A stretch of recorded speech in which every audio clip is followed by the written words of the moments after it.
इधर आ जा बेटा, आखिरी वाले इधर आओ, आखिरी के लास्ट दोनों बेंच वाले इधर आओ,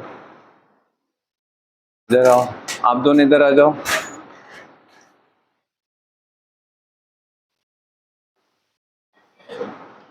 यहाँ बैठ जाओ बेटा।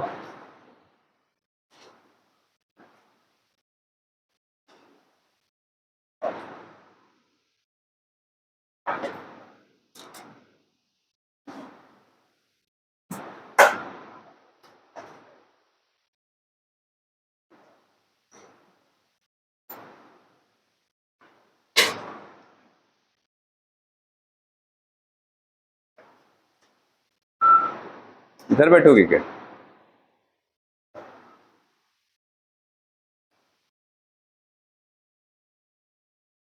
इधर बैठ जाओ, साथ में बैठ जाओ।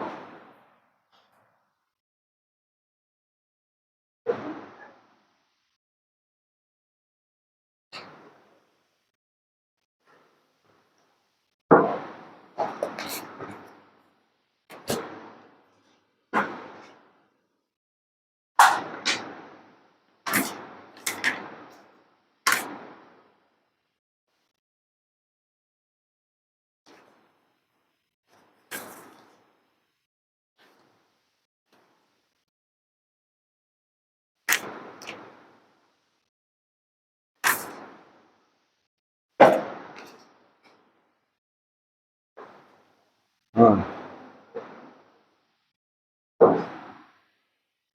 चलो बता बेटा,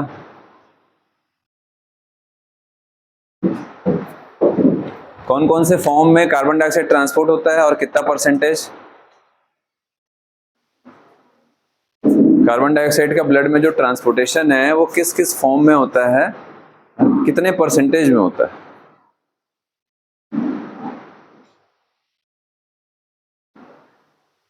ट्रांसपोर्ट ऑफ कार्बन डाइऑक्साइड किस किस तरीके से वो ट्रांसपोर्ट होता है ब्लड में, और उसका परसेंटेज जल्दी बताओ। पढ़े हो कि नहीं पढ़े, भले बताओ। आप लोग सोच रहे हो कि अभी भी नीट रिटर्न फिर से होगा? नहीं होगा, क्यों नहीं होगा? उससे क्या होता है? काउंसलिंग स्टार्ट हो गया तो कैंसिल नहीं हो सकता है। अभी बहुत सारे याचिका दायर किया गया है सुप्रीम कोर्ट में। 15 दिन लगेगा सुप्रीम कोर्ट को, एक बार एनटीए गठित हो गया उसके बाद फिर सब रुक जाएगा। वैसे होना चाहिए, धीरे धीरे करके पूरा अनफोल्ड हो रहा है, अभी भी बहुत सारी चीजें अनफोल्ड हो रही है। हाँ बताओ, बोलो। पढ़ती क्यों नहीं है? पढ़ी हो तो ऐसे कैसे पढ़ती हो? न्यूज़पेपर पढ़े टाइप का? हाँ हाँ, 1 मिनट।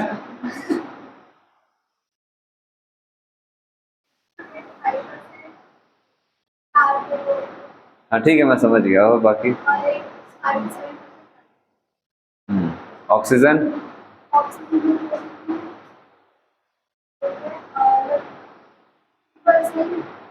कितना?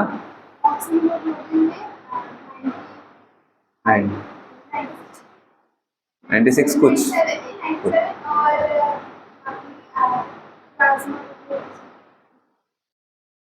कौन सा एंजाइम यूज होता है कार्बन डाइऑक्साइड और वाटर को मिलाने में? हाँ, कौन सा एंजाइम यूज होता है? आरबीसी के अंदर प्लाज्मा, आरबीसी का जो सेल में साइटोप्लाज्म होता है, साइटोप्लाज्म होता है, उसमें कौन सा एंजाइम यूज होता है CO2 और वाटर को कंबाइन करने के लिए? आप बताइए। कार्बनिक एनहाइड्रेस। रिएक्शन जो रहता है वो रिवर्सिबल होता है कि इरिवर्सिबल होता है? आप बताइए, आपके पीछे हो। कैसे पढ़ती उड़ती नहीं है क्या बेटा? पढ़ती हो? कैसे पढ़ती हो? अभी तो इतना कम आवर्स की क्लासेस चल रही हैं, फिर भी आप पढ़ नहीं रहे हो। बायो नहीं पढ़ रहे हो तो बाकी क्या पढ़ रहे होगे, बताओ बेटा। रिवर्सिबल रिएक्शन है या इरिवर्सिबल है? बोलो, जल्दी बोलो। आप बताओ, रिवर्सिबल है पक्का?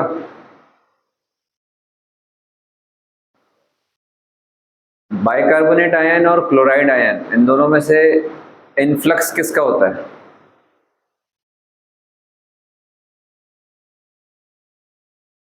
SiO3 माइनस और क्लोराइड आयन Cl माइनस, इन दोनों में से इनफ्लक्स किसका होगा?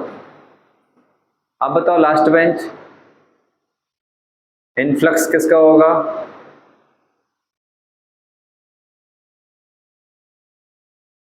पढ़े नहीं हो बेटा घर जाके? क्या पढ़ते हो तो बहुत कठिन सवाल पूछ रहा हूं, बताओ।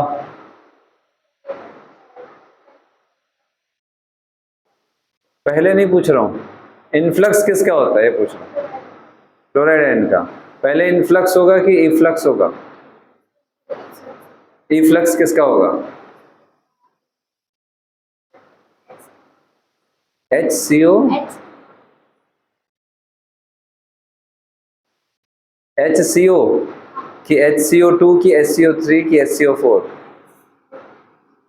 SCO2 माइनस SCO2 होता है।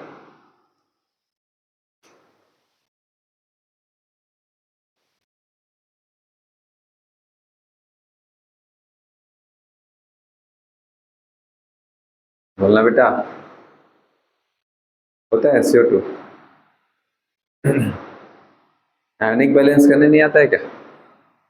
किसका होता है? SCO3 minus. नहीं पढ़ती क्या घर जाके? पढ़ती हो?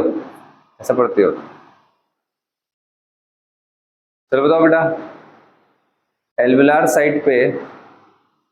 साइड पे ऑक्सीजन पहले डिफ्यूज होगा या कार्बन डाइऑक्साइड पहले डिफ्यूज होगा? क्यों, कहां से कहां?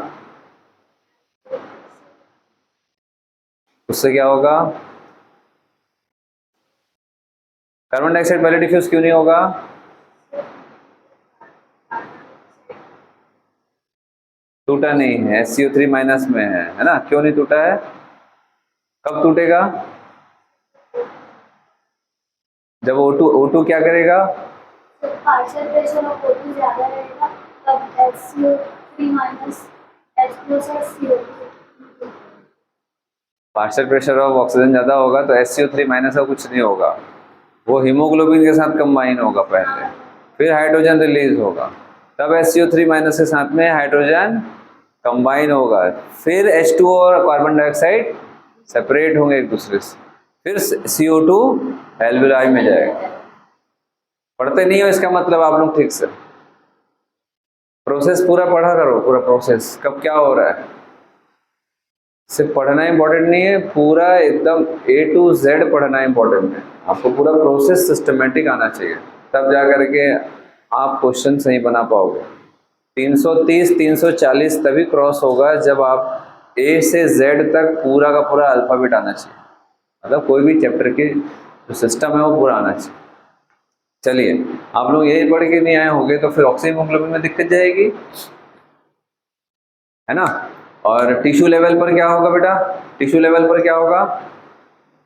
तो वहाँ पे सबसे पहले कार्बन डाइऑक्साइड टिश्यू रिलीज करेगा, हाँ। और वो जैसे ब्लड कैपिलरी में जाएगा वो HCO3 का फॉर्मेशन करेगा, वहाँ से जो H प्लस है उसके साथ। SCO3 नहीं बेटा, H2CO3। H2CO3 और कुछ कार्बन डाइऑक्साइड हीमोग्लोबिन में जाकर अटैच हो जाएगा और वो ऑक्सीजन रिलीज करेगा और H प्लस में अटैच होगा। चलिए अब अपन देखते हैं क्या, oxy haemoglobin curve. Oxy haemoglobin curve जो रहता है ये किससे बना है भैया? ऑक्सी हीमोग्लोबिन किसको बोलते हैं? Oxy haemoglobin that is HbO2 को बोलते हैं ऑक्सी हीमोग्लोबिन, ठीक है? HbO2 को बोलते हैं ऑक्सी हीमोग्लोबिन। अब ऑक्सी हीमोग्लोबिन जो रहता है इसका परसेंटेज शेयर कैसे रहता है, इसका जो ग्राफ है ये कैसे आएगा इसको अपन देखेंगे। तो ग्राफ में एक्स और वाई एक्सिस आएगा, एक्स एक्सिस और वाई एक्सिस। एक्स एक्सिस में हम क्या रखेंगे? Saturation of percentage saturation of oxy haemoglobin, ठीक है। ये कहाँ रहेगा, कहाँ रहेगा, y एक्सिस में। x एक्सिस में क्या रहेगा, पार्शियल प्रेशर ऑफ ऑक्सीजन। तो कुल मिलाकर के ऑक्सी हीमोग्लोबिन का एसोसिएशन या dissociation, mainly association of oxy haemoglobin जो रहता है, it's totally depends on partial pressure of oxygen. ध्यान रखेंगे क्या, ऑक्सी हीमोग्लोबिन का परसेंटेज सेचुरेशन, परसेंटेज सेचुरेशन का मतलब क्या होता है कि कितना ऑक्सीजन कितने हीमोग्लोबिन के साथ कंबाइन है, कितना परसेंट हीमोग्लोबिन में ऑक्सीजन है, या कितना परसेंट हीमोग्लोबिन और ऑक्सीजन एक दूसरे से कंबाइंड फॉर्म में अवेलेबल है। इसको बोलते हैं percentage saturation of oxy haemoglobin.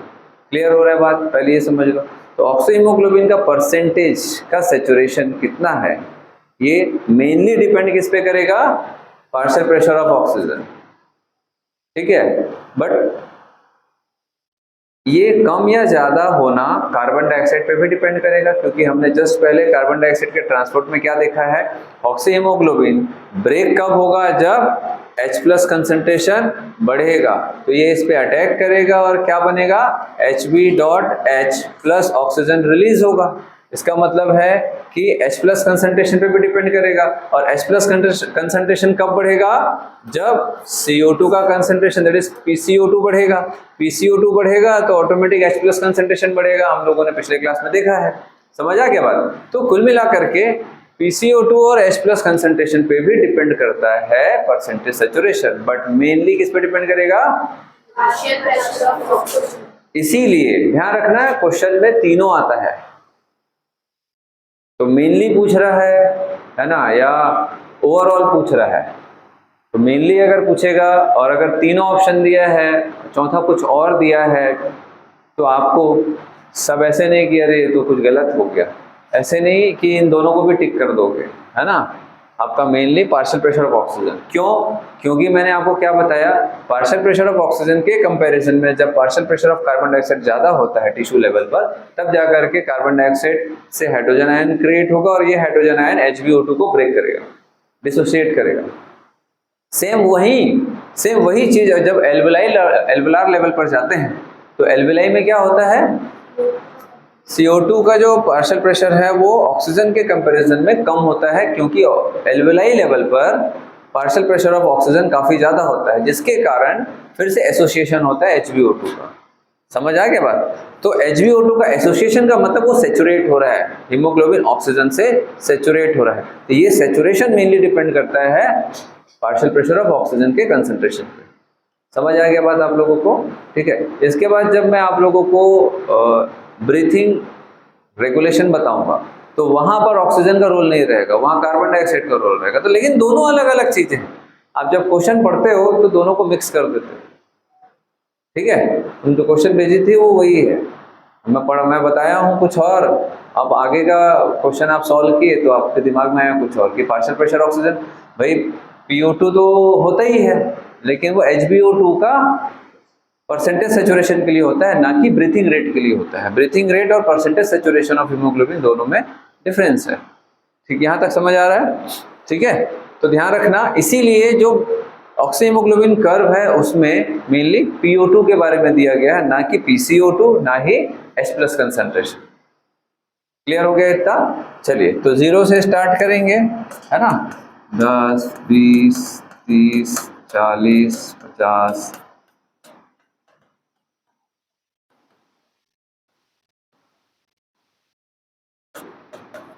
आप लोग अपना बुक देख लो बस, है ना। मैं रैंडम बना रहा हूँ इसको बेटा, एग्जैक्ट नहीं बन पाता है।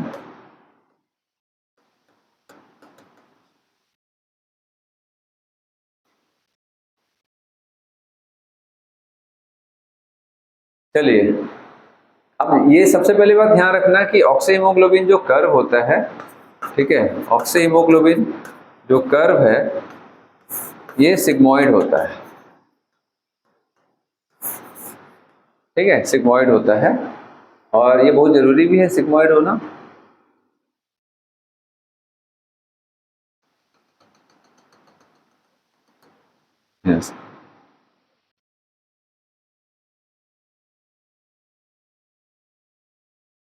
एस शेप्ड,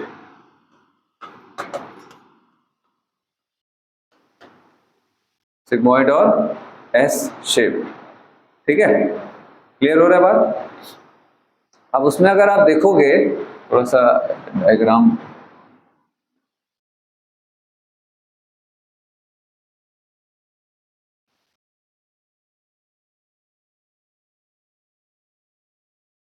कुछ इस तरीके का रहेगा। तो डायग्राम जो है एनसीईआरटी का, उस पर देखो आप लोग कुछ चीजें देखो।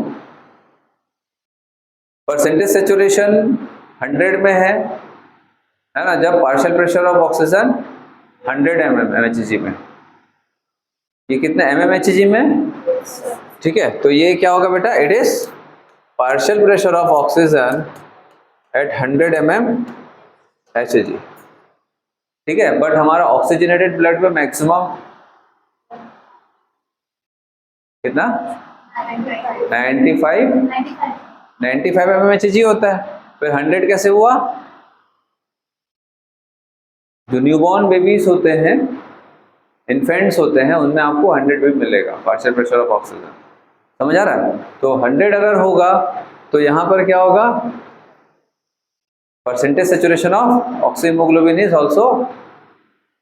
तो ये जो पल्स ऑक्सीमीटर होता है, कोविड में आप लोग देखे होंगे, तो पल्स ऑक्सीमीटर जो क्या बताता है, पार्शियल प्रेशर ऑफ ऑक्सीजन नहीं, पार्शियल प्रेशर ऑफ ऑक्सीजन नहीं बताता, वो परसेंटेज सेचुरेशन ऑफ ऑक्सीहीमोग्लोबिन बताता है, ठीक है। क्योंकि पार्शियल प्रेशर ऑफ ऑक्सीजन तो बहुत वेरी करता है, मतलब आप मान के चलो, मैं आपको अगर 3 बार ऐसे सीढ़ी नीचे ऊपर करा दूं तो पार्शियल प्रेशर ऑफ ऑक्सीजन काफी रिड्यूस हो जाएगा बॉडी में, लेकिन सेचुरेशन ऑफ हीमोग्लोबिन उतना रिड्यूस नहीं होगा। अब यही ग्राफ के द्वारा वही चीज समझाऊंगा। क्या बोला मैंने, अगर मैं आपको तेजी से दौड़ा दूं और तुरंत अगर मैं देखूं, तो अगर आप अपन में अगर इसको मॉनिटर करेंगे तो partial pressure of oxygen body में कम जरूर होता है, but percentage saturation of haemoglobin एकदम ड्रास्टिकली फॉल नहीं होता, ठीक है। मतलब ऑक्सीजन की कमी हो सकती है हमारे बॉडी में, बट हीमोग्लोबिन में ऑक्सीजन की उतनी कमी नहीं होगी। दोनों अलग अलग चीजें। आप सोच रहे होंगे कि ये कैसी बात है, तो पार्शियल प्रेशर ऑफ ऑक्सीजन एक अलग चीज है जो कि एल्वुलाई से डिफ्यूजन हो रहा है हमारे ब्लड में, लेकिन हीमोग्लोबिन के साथ कितना अटैच है वो सेचुरेशन को बताता है। तो मेनली जो पल्स ऑक्सीमीटर होता है वो परसेंटेज सेचुरेशन को बताता है कि कितना परसेंट हीमोग्लोबिन अभी भी ऑक्सीजन के साथ में बाइंड है या सेचुरेटेड है, कितना कंबाइन है, कितना परसेंट हीमोग्लोबिन ऑक्सीजन के साथ में कंबाइन है। समझ आ गया बात इतना, ठीक है। दोनों अलग अलग है। तो अगर आप एनसीईआरटी का डायग्राम में देखोगे, थोड़ा सा एग्जैक्ट डायग्राम उसी के हिसाब से चलूंगा मैं, ठीक है। अब यहाँ पर मेरे को बॉक्स बनाना पड़ेगा, एक छोटा छोटा बॉक्स जो रहता है ना वो इंपॉर्टेंट होता है, ठीक है। अगर आप देखो बेटा तो 100 PO2 में कितना परसेंट सेचुरेशन है, 100% है ना। अब उसके बाद अगर आप देखोगे तो 90 जब है, या मैं बोलूंगा 95 जब है ना, 80 के बाद 90, 90 के बाद 95 लिखा, 95 समझ आ रहा है। तो जब 95 है तो उस समय क्या 95 PO2, इधर देखो PO2 जब 95 है, इधर देखो बेटा मैंने यहाँ पर 90 बनाया है, ये 100 है, इधर देखेंगे तो ये क्या है, ये 95 है। जब 95 है तो परसेंटेज सेचुरेशन ऑफ ऑक्सीहीमोग्लोबिन कितना है लगभग नियर बाय 100। देखो ध्यान से, है ना। 95 जब है तो भी वो लगभग 100 में ही है। जब पार्शियल प्रेशर ऑफ ऑक्सीजन 92 के पास आ जाता है तब क्या होगा, परसेंटेज सेचुरेशन ऑफ ऑक्सीहीमोग्लोबिन थोड़ा सा कम होगा, 2-3 पॉइंट कम होगा। दिख रहा है आप लोगों को, मतलब पार्शियल प्रेशर ऑफ ऑक्सीजन अगर 90 है तब मुझे बताओ परसेंटेज सेचुरेशन कितना दिख रहा है। पार्शियल प्रेशर ऑफ ऑक्सीजन जब 90 है तो पार्शियल प्रेशर ऑफ ऑक्सीजन जब 90 है, मतलब यहां पर ये दिख रहा है, यहां पर, ठीक है, यहां पर अगर है 90 तब क्या दिख रहा है आपको, तो परसेंटेज सेचुरेशन कितना होगा, करीब करीब 98% से 9 है ना, 98% के अराउंड है, एक दो आगे पीछे कर, मतलब जस्ट कर्व अब नीचे आ गया है। ध्यान दे रहे हो आप लोग? लास्ट बेंच समझ आ रहा है कि नहीं समझ आ रहा है? देखो ये 80 है नीचे का, देखो PO2 ये 100 है, इन दोनों के बीच में क्या होगा, 90 होगा। तो 90 देखो ऊपर ग्राफ देखो, और परसेंटेज सेचुरेशन ये 100 वाला देखो, तो 100 से जस्ट नीचे, एक दो पॉइंट नीचे। इसका मतलब क्या है, हमारी बॉडी में जब 92 टू 95 के बीच में पार्शियल प्रेशर ऑफ ऑक्सीजन होता है तो percentage saturation of oxygen haemoglobin 98 99 के पास में होता है। समझ आ रहा बात? तो हमारा अगर एडल्ट की बात करें, अगर हम एडल्ट की बात करें तो कायदे से डेटा क्या बोलता है, partial pressure of oxygen arterial blood में कितना होगा, PO2 एट आर्टेरियल ब्लड कितना होगा, मैं जैसे पूछूंगा भी बताएंगे। PO2 एट आर्टेरियल ब्लड कितना होगा, बताओ बेटा आप, ये जो पेन पकड़े मुंह में है नहीं बताओगे? क्यों बेटा? ये तो पिछले क्लास में हो चुका है ना, घर जाके पढ़ो, ईमानदारी से बताना, नहीं पढ़े हो? आप बताओ आर्टेरियल ब्लड में PO2 कितना होगा एडल्ट में, आपके में कितना होगा? है 40, मर जाएगा आदमी 40 में, मार डालोगे। हैं 99 95 mmHg। तुम लोग पढ़ते क्यों नहीं हो यार, मेरे समझ नहीं आता है, कब पढ़ोगे भाई? नीट रीनीट जब होगा, रीनीट जब होगा तब पढ़ना चालू करेंगे। कसम वसम तो नहीं खाए हो? ऐसे करते करते साल के आखिरी में नीट आ जाएगा, तब बोलोगे आप पढ़ेंगे। तो एडल्ट में आर्टेरियल ब्लड में कितना होगा, तो अपन 95 पढ़े हैं, 98 99 नहीं पढ़े हैं, है ना? समझ आ रहा बात? तो अगर 95 होगा तो इसीलिए तो वो मैक्सिमम है ना हमारे में एडल्ट में, बट ऐसा तो होता नहीं है, हम बहुत अच्छे से सांस ले रहे हैं, जरूरी नहीं है कि हम जो एयर ले रहे हैं उसमें ऑक्सीजन बहुत अच्छा हो। तो अगर आप जंगल वंगल में जाओगे बढ़िया जहाँ पर है, तो वहां पर आपके आर्टेरियल ब्लड में 95 mmHg का ऑक्सीजन अंदर जाएगा, मतलब एक अच्छा ऑक्सीजन आपको मिलेगा। नहीं तो 2-3 थोड़ा सा कम ज्यादा होते रहता है। इसीलिए क्या होता है कि अगर एक एडल्ट का देखेंगे तो 95 mmHg में भी आपको नियर बाई 98 टू 100% सेचुरेशन मिलेगा। बेटा लेट मत आया करो, शुरू का निकल जाता है तो फिर आप बाद में नहीं समझोगे। हाँ बैठो।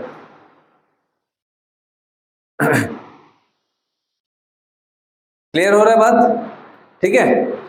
तो अब यहाँ पर इसीलिए पल्स ऑक्सीमीटर में अगर आप देखोगे तो अगर देखोगे तो 98 99 टच करता है ना, 98 99 टच करता है। क्यों ऐसा? क्योंकि इस कंडीशन में दैट इज 95 में आपको लगभग 100 से एक आध दो पॉइंट कम ही मिलेगा, बस। समझ आ गया क्यों हो रहा है ऐसा? अब खेल चालू होगा पार्शियल प्रेशर और ऑक्सीजन हीमोग्लोबिन का परसेंटेज का। अब यहां देखते जाओ, जब पार्शियल प्रेशर ऑफ ऑक्सीजन 80 है, पार्शियल प्रेशर ऑफ ऑक्सीजन 80 है तो परसेंटेज सेचुरेशन कितना दिखा रहा है? कितना दिखा रहा है? 97 के आसपास आ रहा है, 95 के ऊपर है ना। समझ आ रहा है? कर्व यहाँ है, कर्व को समझना बहुत जरूरी है। यहां पर देखो,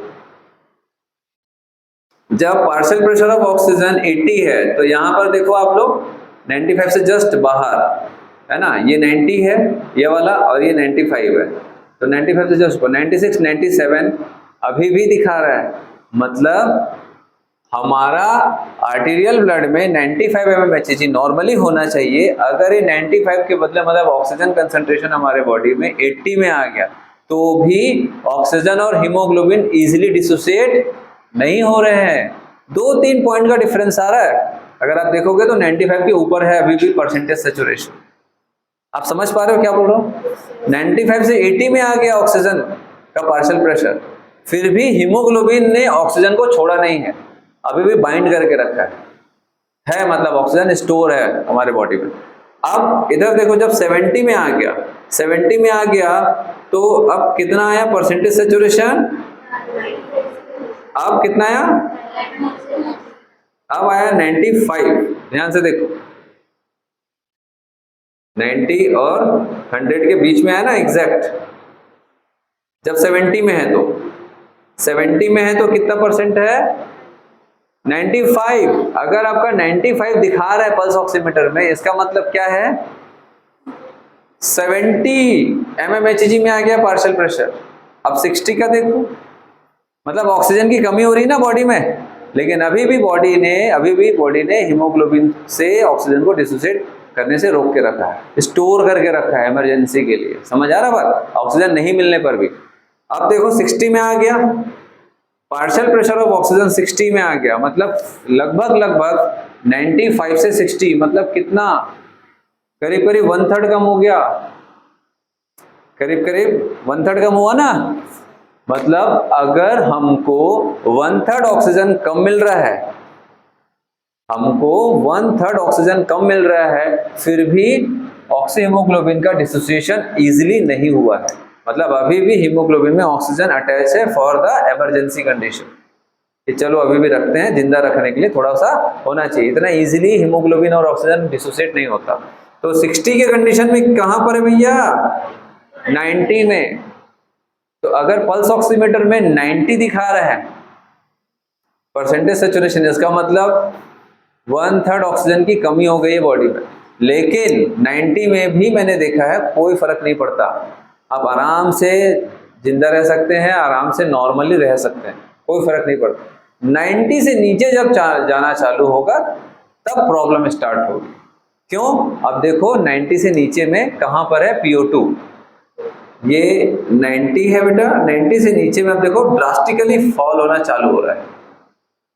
अब देखो यहां पर जब 50 में आ गया, PO2 50 में आ गया, तो परसेंटेज सेचुरेशन कहां पर है? कहां पर है? 80 से जस्ट ऊपर, 83 के पास आया। तो कोविड में ना यही होता था, लोग सोचते थे 95 होना चाहिए, 90 हो गया क्या फर्क पड़ेगा? 95 होना चाहिए, 90 हो गया तो क्या फर्क पड़ेगा?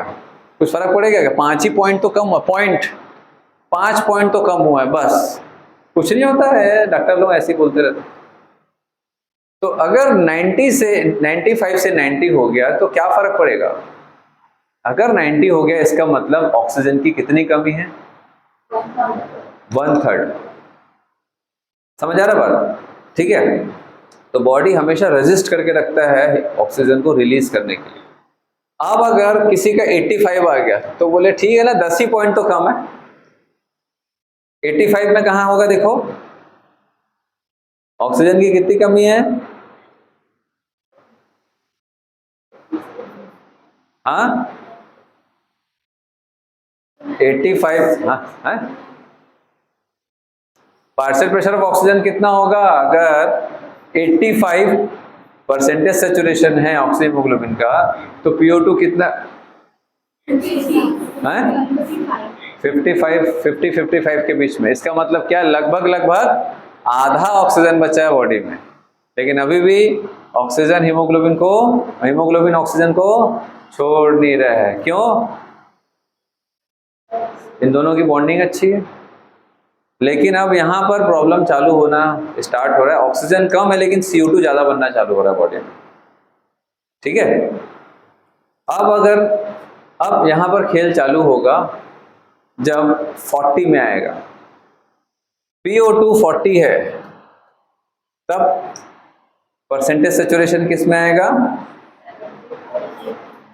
अब तेजी से गिर रहा है, करीब हाँ 73-74 के आसपास परसेंटेज सेचुरेशन। यहां तक भी कई बार लोग नहीं समझे। अब क्या होगा? अब यही जो स्टेज है 60 वाला स्टेज है, वहां से देखो बेटा सीधा स्ट्रेट कर्व जा रहा है, ऑलमोस्ट स्ट्रेट कर्व जा रहा है सीधा नीचे की तरफ, बहुत तेजी से फॉलो। उसके बाद नहीं रुकता, फिर उसके बाद जो तेजी से ऑक्सीजन रिलीज होता है, ठीक है, उसके बाद तेजी से हीमोग्लोबिन, देखो यहाँ वाला ये वाला स्टेज जो होता है ना, यहाँ पर ये तेजी से फिर नीचे डाउन होता है, एकदम फट से एकदम डाउन होगा। फिर उसको ऑक्सीजन कंबाइन करवाना बहुत मुश्किल हो जाता है। तो इसीलिए कोविड में प्रोटोकॉल हम लोग के पास सर्कुलेट होता था कि अगर 90 तक के है तो ठीक है, आप नॉर्मल मेडिसिन से आप घर में रहो 90 तक, ये लोगों के पास भी सर्कुलेट होता था। अगर 85 से 90 के बीच में आ गया है परसेंटेज सेचुरेशन, इसका मतलब क्या हो रहा है, 1/3 से भी कम है अब ऑक्सीजन, अब आपको हॉस्पिटल में ऑक्सीजन की रिक्वायरमेंट पड़ेगी। अब आपको चुपचाप ऑक्सीजन थेरेपी लेना स्टार्ट कर देना चाहिए, ठीक है। अगर वो 80 और 85 के बीच में झूल रहा है, इसका मतलब है कि अब आप मर भी सकते हो, ठीक है। तो चुपचाप हॉस्पिटल में भर्ती हो जाओ और मेडिसिन ज़्यादा स्टार्ट करो, क्योंकि 80 में आ गया तो कितना है, देखो परसेंटेज सेचुरेशन 80 में आएगा तो पार्शियल प्रेशर ऑफ ऑक्सीजन कितना होगा, आधे से कम हो गया ना बॉडी में ऑक्सीजन, समझ रहे हो बात को। तो ये क्रिटिकल कंडीशन होता है। मैंने तो कई बार कोविड में देखा है कि लोग 80 में पहुंचे हैं, 80 और 85 के बीच में आ गए हैं, हॉस्पिटल के दरवाजे पे पहुंचे, उनकी डेथ हो गई, ऐसा हुआ है। मैंने कई केसेस देखे, कई केसेस। तो ये इसीलिए क्या होता है, ये स्ट्रेट कर्व नहीं होता, तुरंत फॉल नहीं होता है, एकदम मेंटेन करके रखता है बॉडी। देखो ये मेंटेन है, फिर धीरे धीरे एकदम स्लोप धीरे धीरे नीचे जाता है, वो तेजी से नहीं जाता, लेकिन एक समय के बाद तेजी से डाउन होता है। That is sigmoid curve, S shaped curve. समझ आ गया बात आप लोगों को। चलो, तो ये तो मैंने ग्राफ आपको रीड करना सिखा दिया। पार्शियल प्रेशर ऑफ ऑक्सीजन और ऑक्सीहीमोग्लोबिन का परसेंटेज दोनों बहुत डिफरेंट है, दोनों डिफरेंट है। ये हाँ, ये 50 होगा तो ये 50 नहीं होगा, ये अभी भी मेंटेन में रहेगा। ये अगर 80 हो गया तो ये 80 नहीं होगा, ये अभी भी ऊपर ही रहेगा, ठीक है।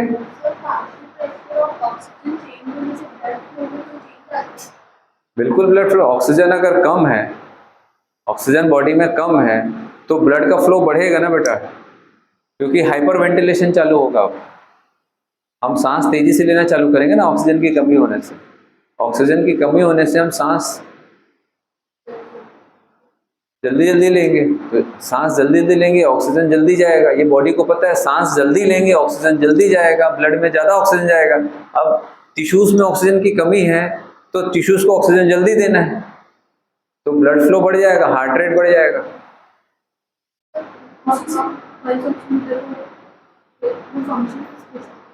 पल्स ऑक्सीमीटर में अगर परसेंटेज सेचुरेशन जब कम होता है ना तो हार्ट रेट भी बढ़ता है, हार्ट रेट भी बढ़ेगा ना भाई। आर्टेरियल ब्लड में ऑक्सीजन की कमी है तो टिश्यूज को ऑक्सीजन कम मिलेगा। आर्टेरियल ब्लड में ऑक्सीजन की कमी है तो टिश्यू को ऑक्सीजन कम डिलीवर होगा, टिश्यू को ऑक्सीजन की स्कैर्सिटी रहेगी, मतलब टिश्यू को जितना ऑक्सीजन मिलना चाहिए अगर वो भूखा है उसको कम मिल रहा है, तो फिर क्या होगा, ब्रेन तेजी से हार्ट रेट को बढ़ा देगा, रेस्पिरेटरी रेट को बढ़ा देगा, तो ब्लड तेजी से, सांस तेजी से लेंगे और ब्लड तेजी से फ्लो होगा, मतलब ब्लड तेजी से पंप होगा, ऐसा बोलो आप, फ्लो नहीं होगा, पंप होगा तेजी से, इसीलिए हार्ट बीट भी बढ़ता है, ठीक है। चलो अब कौन बेटा, नहीं बेटा, बाइंड करना अलग चीज है। ऑक्सीहीमोग्लोबिन एक दूसरे, मतलब ऑक्सीजन और हीमोग्लोबिन का जो बाइंडिंग पावर है वो ब्लड फ्लो पे डिपेंड नहीं करता, वो पार्शियल प्रेशर ऑफ ऑक्सीजन पे डिपेंड करेगा, मतलब बॉडी में कितना ऑक्सीजन आ रहा है, इनटेक कितना हो रहा है, उस पर डिपेंड करेगा। समझ आ रहा बात कि नहीं? इसलिए मैंने बोला ना कि प्राइमरीली ऑक्सीजन कितना अवेलेबल हो रहा है बॉडी में। कोविड का एग्जांपल देता हूं मैं, आप लोग उस फेज से गुजरे हो, सबसे बेस्ट। कोविड में ऑक्सीजन इसलिए चढ़ाना पड़ता था क्योंकि हम जो ऑक्सीजन ले रहे हैं वो पूरे तरीके से लंग से ब्लड में नहीं जा पाता था। क्यों? क्योंकि लंग में इन्फेक्शन होने के कारण लंग के एल्वेलाई में इन्फ्लामेटरी रिएक्शन होता था, जिसके कारण लंग का एल्वेलाई के आसपास में सूजन आ जाता था, जिसके कारण क्या होता था, ऑक्सीजन लंग से ब्लड में नहीं जा पाता था। जितना हम ले रहे हैं, एयर में जितना ऑक्सीजन है 21% ले रहे हैं हम लोग, ठीक है, नॉर्मल एयर में, लेकिन हम अब 21% में से सब तो पूरा डिफ्यूज नहीं होगा, लेकिन हम 21% के बदले हम 50% ऑक्सीजन अगर डिलीवर करेंगे बॉडी में, तो अगर जितना हो रहा था उससे डबल होना तो कुछ तो चालू होगा, तो ज़्यादा ऑक्सीजन मिलना चालू होगा, इसलिए ऑक्सीजन थेरेपी दिया जाता था। तो ऑक्सीजन जितना ज़्यादा ब्लड में डिफ्यूज होगा उतना पार्शियल प्रेशर ऑफ ऑक्सीजन बढ़ेगा, PO2 का लेवल आर्टेरियल ब्लड में बढ़ेगा, तो जितना PO2 बढ़ेगा उतना सेचुरेशन होता जाएगा। समझ आ गया बात? क्लियर है ये? अब बात ये आती है कि ये जो कर्व है वो लेफ्ट और राइट किस तरफ शिफ्ट होता है। ठीक है, तो लेफ्ट और राइट, तो इसको देखेंगे। अगर ये राइट शिफ्ट होगा तो इसका ग्राफ कुछ इस तरीके से आएगा। ठीक है, राइट शिफ्ट होगा तो लेफ्ट तो सबसे हाईएस्ट मैंने बताया, ये सबसे हाईएस्ट है जो 100% सेचुरेशन और PO2 100 mmHg पे मैंने ये बताया था, ये लेफ्ट। राइट में थोड़ा सा लेवल कम आएगा। ठीक है, तो राइट में कब शिफ्ट होगा? जब PO2 कम होगा कि ज्यादा होगा? PO2 कम हो जाएगा, परसेंटेज सेचुरेशन कम होगा। तो अब इसका रीजन क्या है? परसेंटेज सेचुरेशन ऑफ ऑक्सीहीमोग्लोबिन कम होने का रीजन क्या है? अब बात ये आती है, इसको मैं मिटा रहा हूं।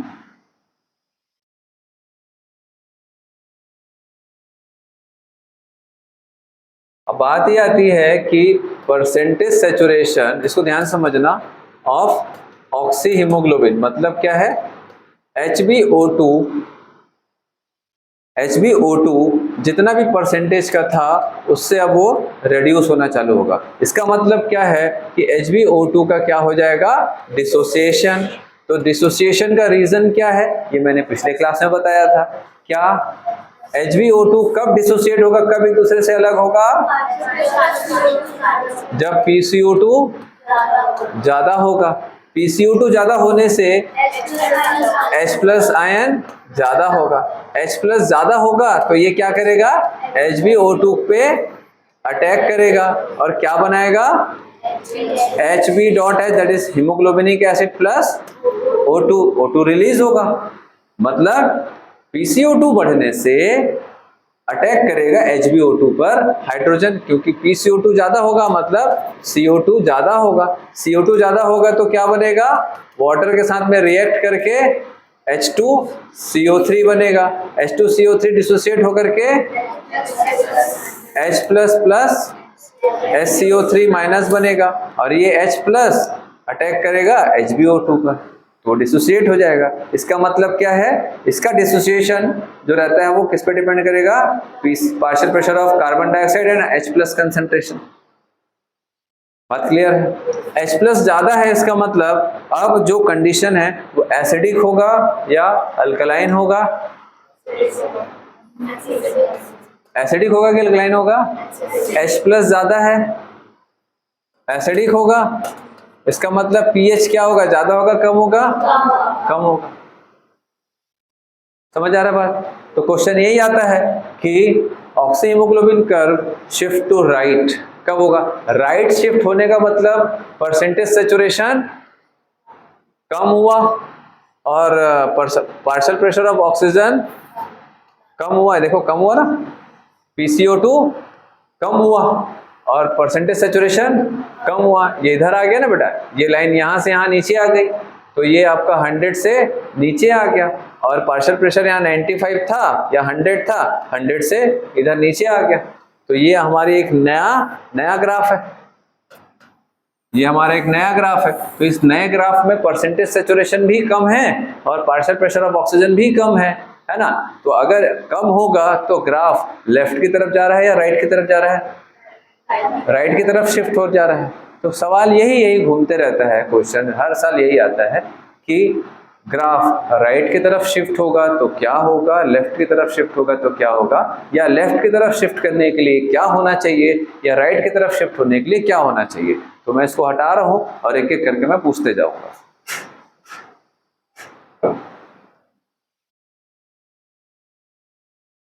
कैसे इतना लेट आ रहे हो बेटा?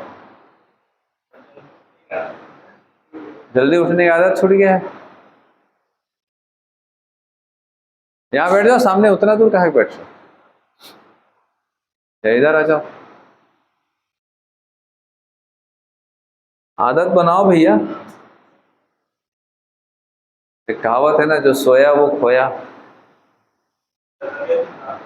अच्छा,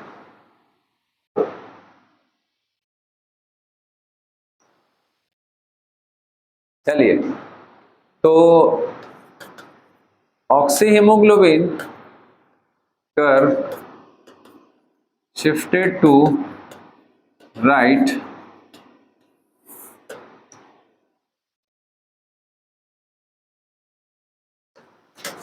PCO2 PO2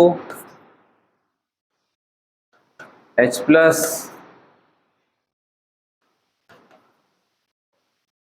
pH acidic alkaline temperature, ये कुछ पैरामीटर्स हैं जिसके बेसिस पर क्वेश्चंस आते हैं हर साल, अब इससे ज़्यादा कुछ नहीं आता। तो अगर शिफ्टेड टू राइट मैंने बोला है तो दो ही चीज होगा, या तो PCO2 बढ़ेगा या तो कम होगा।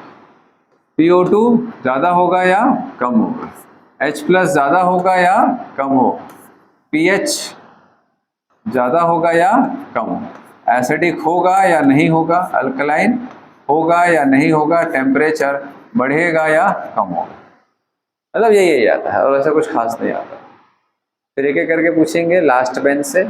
बता बेटा, ओ बेटा इधर, हाँ PO2 1 या 2 ऐसा पूछूंगा, ये 1 है, A है और ये B है ना। चलो बताओ PO2 A की कंडीशन में राइट शिफ्ट होगा या B कंडीशन में?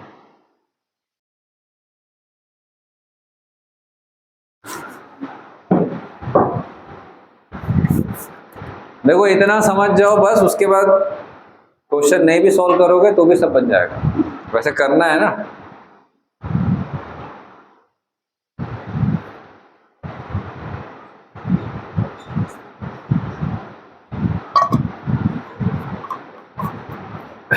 बी,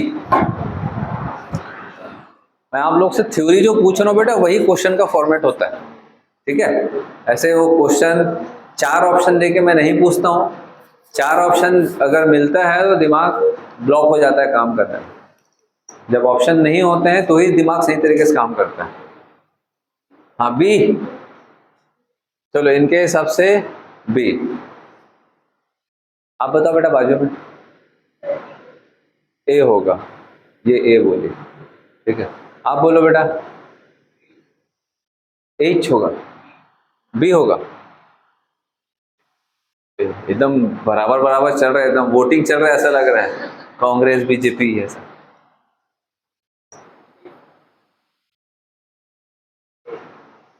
तो बीजेपी आगे निकल रहा है, जिधर मेजोरिटी उधर जाएंगे। Why A, because all are with A, की बार 400 पार गया ही नहीं है। वाई क्या बेटा, PCO2 बढ़ेगा तो हाँ CO2 बढ़ेगा, अच्छा PO2 कम हो जाएगा इसलिए PCO2 बढ़ेगा।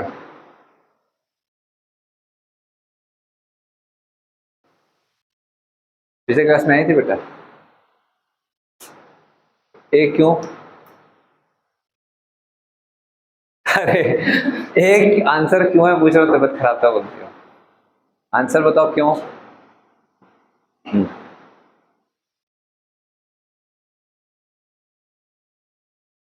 देखो बेटा अगर नहीं पता है तो नहीं पता, कोई शर्म वाली बात नहीं है, नहीं पता, आंसर नहीं पता होना कोई गलत नहीं होता। आप बोलो बेटा, आप बोलो।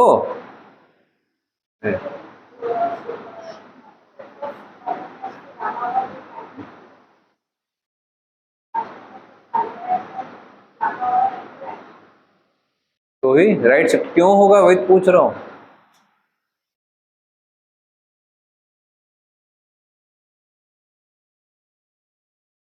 चलो PO2 बताओ, PO2 क्या होगा, आप बताओ, आप बोलो। कम होगा कि ज्यादा होगा? PO2 कम होगा, ठीक है। H प्लस कंसंट्रेशन ज़्यादा होगा, ज़्यादा होगा। pH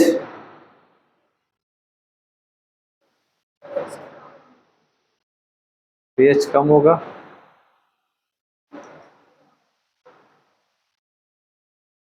आपने पीएच पे काम नहीं किया। कहाँ है तो?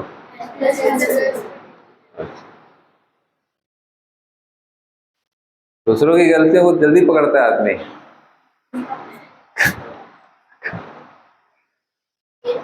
एसिडिक होगा कि नहीं होगा? एसिडिक होगा। अल्कलाइन होगा कि नहीं होगा? नहीं होगा। टेम्परेचर बढ़ेगा कि कम होगा?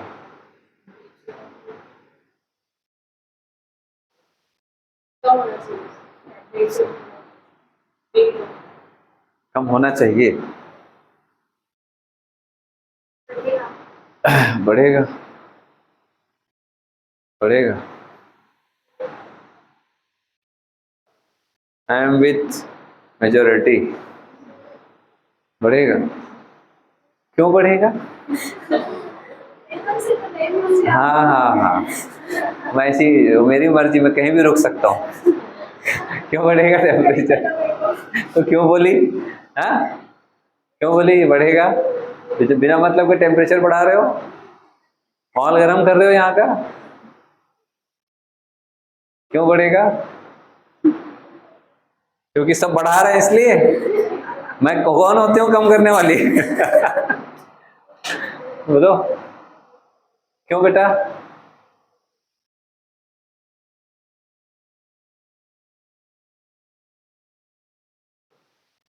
टेम्परेचर का ऐसा है, देखो ध्यान से समझना। टेम्परेचर का कॉन्सेप्ट क्या है? हाँ बताओ। हाँ हाँ हाँ, बोलो बेटा बोलो।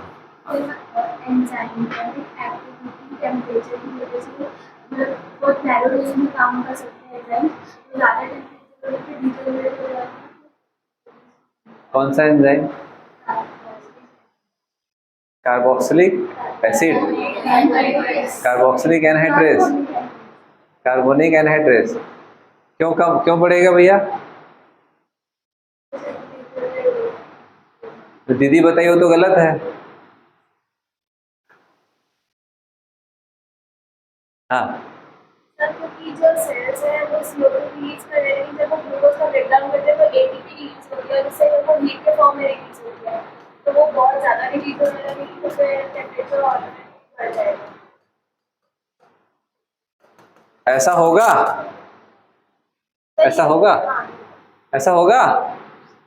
एटीपी के साथ में कुछ रेस्पिरेटरी प्रोसेस पढ़े थे हम लोग। मैंने आप लोगों को बताया था एकदम शुरू में, रेस्पिरेशन। रेस्पिरेशन में क्या होता है? ग्लूकोज बर्न होगा, ऑक्सीजन के प्रेजेंस में क्या बनेगा? कार्बन डाइऑक्साइड और वाटर बनेगा। देन उसके बाद एनर्जी रिलीज होगा, दैट इज एटीपी के फॉर्म में एनर्जी बनेगा। कुछ एनर्जी किस फॉर्म में लॉस होगा? हीट के फॉर्म में। वही हीट हमारी बॉडी को वार्म रखने में मदद करता है, टेम्परेचर को बढ़ाने में मदद करता है, पहला। दूसरा, जितना ज्यादा ग्लूकोज इस्तेमाल होगा, मतलब बॉडी जितना ज्यादा ग्लूकोज बर्न करेगा उतना ही ज्यादा कार्बन डाइऑक्साइड बनेगा। बोलो, जितना ज्यादा फ्यूल बर्न होगा उतना ज्यादा CO2 रिलीज होगा और उतना ही ज्यादा हीट भी रिलीज होगा। ग्लूकोज कंजप्शन को और बढ़ा देगी बॉडी, तो कार्बन डाइऑक्साइड और ज्यादा बढ़ेगा, तो हीट और ज्यादा रिलीज होगा। तो हीट और ज्यादा रिलीज होगा तो टेम्परेचर बढ़ेगा। तो टेम्परेचर बढ़ेगा, इसका सीधा मतलब है कि कार्बन डाइऑक्साइड बढ़ेगा। कार्बन डाइऑक्साइड बढ़ेगा मतलब है कि H प्लस बढ़ेगा। H प्लस बढ़ेगा तो HbO2 का डिसोसिएशन भी बढ़ेगा। समझ आया क्या बात? ऐसे है ना? क्लियर हो रहा है ये बात? तो हाँ, कोई कुछ पूछ रहा है क्या? क्लियर हो रहा है बात? तो टेम्परेचर बढ़ने का मतलब ये है कि सेल में सेलुलर रेस्पिरेशन का प्रोसेस बढ़ गया है, सेलुलर रेस्पिरेटरी रेट बढ़ गया है, जिससे कि CO2 भी बढ़ेगा। और CO2 बढ़ने का मतलब H प्लस बढ़ेगा, उसका मतलब क्या है कि डिसोसिएशन ऑफ ऑक्सीहीमोग्लोबिन, और डिसोसिएशन होगा तो कर्व राइट की तरफ शिफ्ट होगा। तो राइट की तरफ शिफ्ट हो रहा है तो टेम्परेचर का क्या रोल है? टेम्परेचर का मतलब directly proportional to production of carbon dioxide. समझ आ गया? ठीक है, तो शिफ्ट राइट इसका मतलब टेम्परेचर बढ़ रहा है, इसीलिए राइट शिफ्ट हो रहा है। राइट शिफ्ट होने के कारण टेम्परेचर नहीं बढ़ेगा, टेम्परेचर बढ़ने के कारण राइट शिफ्ट हो रहा है ऑक्सीहीमोग्लोबिन कर्व। बात समझ आया? बस रट लेते हो और उसके बाद कहानी खत्म कर लेते हो। चलो हो गया ये, इससे ज्यादा कोई क्वेश्चन नहीं आता। एक याद रखो, बाकी उसका उल्टा है। लेफ्ट की तरफ कब जाएगा? जब CO2 कम होगा, PO2 बढ़ेगा, H+ कम होगा, pH ज्यादा हो जाएगा, एसिडिक अल्कलाइन होगा, टेम्परेचर कम होगा। ठीक, चलो हटा दें।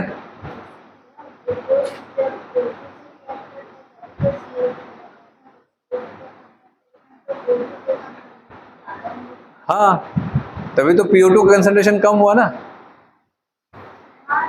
ये O2 यूटिलाइज हुआ तब तो PO2 कम हो गया ना, तभी तो PCO2 बढ़ा। इनवर्सली इसलिए तो है ना।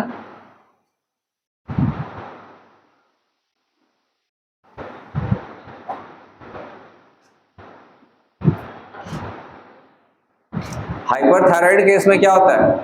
हाइपरथायराइडिज्म में क्या होता है? हाइपरथायराइडिज्म से अगर मैं इसको कनेक्ट करूं तो कोई बहुत बड़ी बात नहीं है। हाइपरथायराइडिज्म में क्या होता है? थायरोक्सिन का लेवल क्या होगा? अरे बाबा, अगर मैं इसको कनेक्ट कर दूं हाइपरथायराइडिज्म से तो कोई बहुत बड़ी बात नहीं होगी। हाइपरथायराइडिज्म में क्या होगा? थायरोक्सिन ज्यादा हो जाएगा। थायरोक्सिन का मेन काम क्या होता है? BMR कंट्रोल करना, and this process is included under BMR। तो जैसे ही थायरोक्सिन का लेवल ज्यादा होगा BMR बढ़ेगा। BMR बढ़ेगा मतलब ये जो मेटाबॉलिक प्रोसेस है इसका रेट बढ़ गया है, इसीलिए हाइपरथायराइडिज्म वाले में टेम्परेचर बहुत ज्यादा पाया जाता है, इसलिए उनकी बॉडी ज्यादा गर्म रहती है।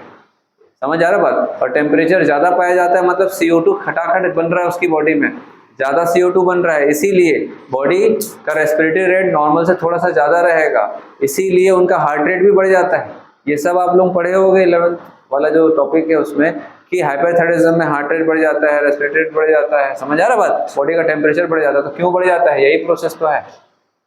तो बॉडी ऑक्सीजन को तेजी से सेल्स तक लेके जाएगा। क्यों तेजी से सेल्स तक लेके जाएगा? क्योंकि ये प्रोसेस बढ़ गया है। इस प्रोसेस को बढ़ाने के लिए ऑक्सीजन भी तो ज्यादा चाहिए, तो ऑक्सीजन ज्यादा चाहिए सेल्स को, तो ब्लड का फ्लो भी तो जल्दी होगा। तो कौन जल्दी कराएगा? हार्ट, इसलिए हार्ट रेट बढ़ जाता है।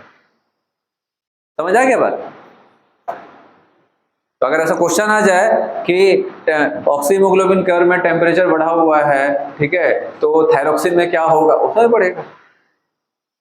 और अगर आपसे पूछे थायरोक्सिन का लेवल बढ़ा हुआ है, हार्ट रेट बढ़ा हुआ है, और किस में बढ़ेगा? तो ये कंडीशन में बढ़ेगा हार्ट रेट, जब कर्व राइट की तरफ शिफ्ट होगा। चलो हो गया। अब ये जितना मैं जोड़ के बता सकता था बता दिया हूँ, इससे ज्यादा कुछ नहीं बनता है क्वेश्चन इसमें। हटा दें।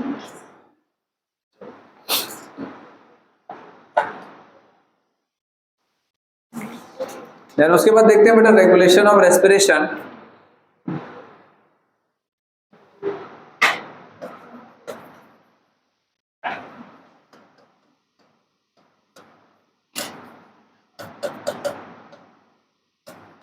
जो मैं आपको एक्स्ट्रा बताते जाता हूँ सब ध्यान रखा करो। जब वो चैप्टर आएगा तो उसको आप रिवाइज करोगे एक प्रकार से और उसको कनेक्ट करोगे क्वेश्चंस। कनेक्टिंग क्वेश्चंस 15% आते हैं एग्जाम में, मतलब 2-3 चैप्टर को मिला करके, ठीक है। और मेन जो मार्क्स डिसाइड होता है वो कनेक्टिंग क्वेश्चन है, 15-20% जो भी आता है ना। रेगुलेशन ऑफ रेस्पिरेशन,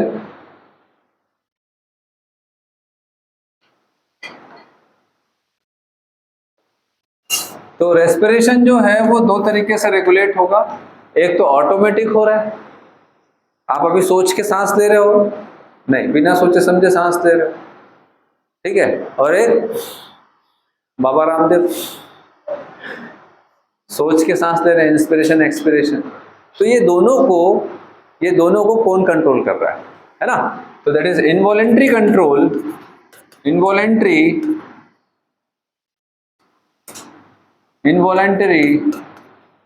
रेगुलेशन और एक वॉलेंट्री रेगुलेशन।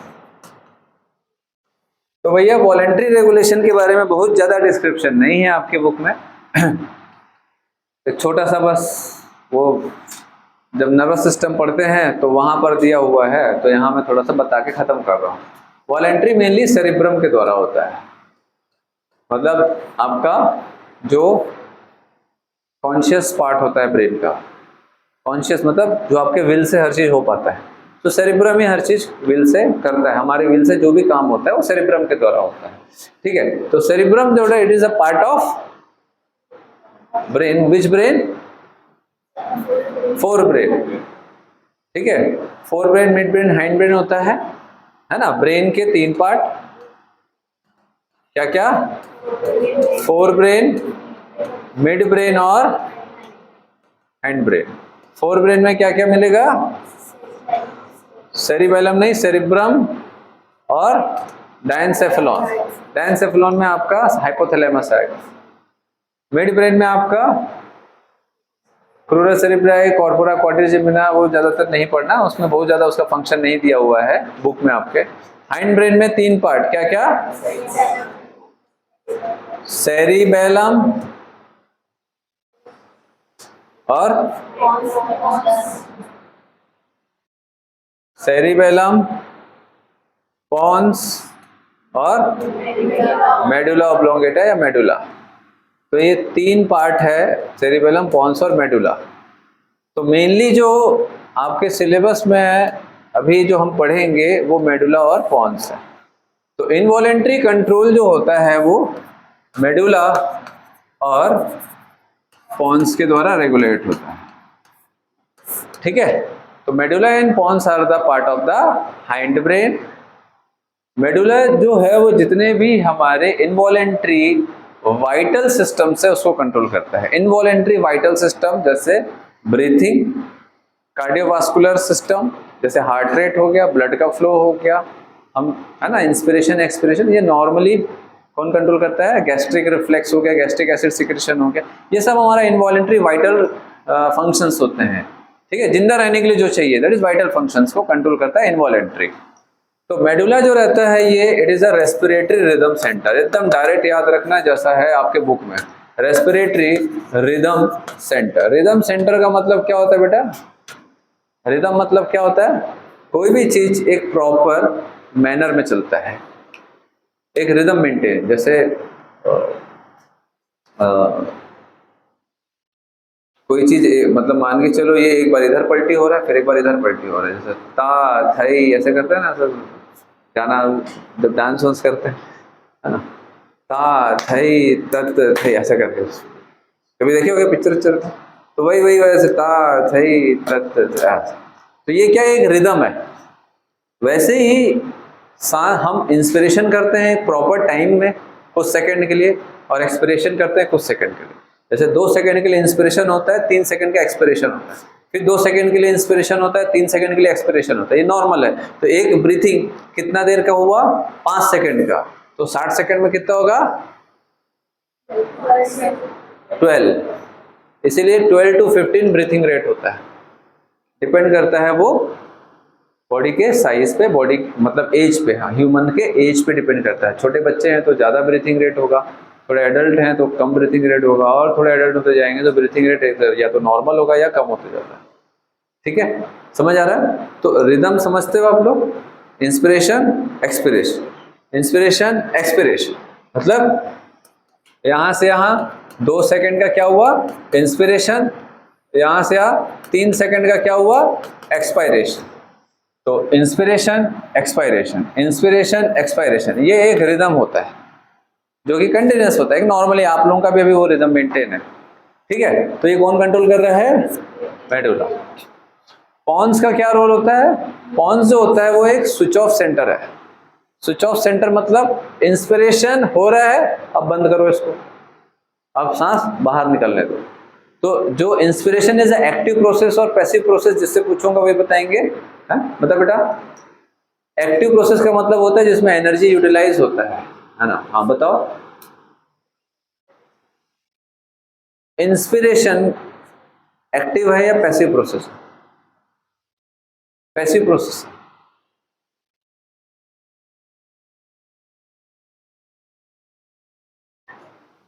एक्टिव है। क्यों एक्टिव? तो पैसिव बोली तो मैं एक्टिव बोल देती हूँ, या तो वो सही होगी या तो मैं। क्यों एक्टिव होगा? आप बताओ बेटा, क्यों एक्टिव होगा?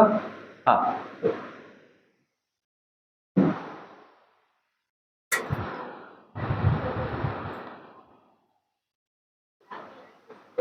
नहीं नहीं, आप पहले ये बताओ, आप क्लास में आए थे जब मैं पढ़ाया था वाला?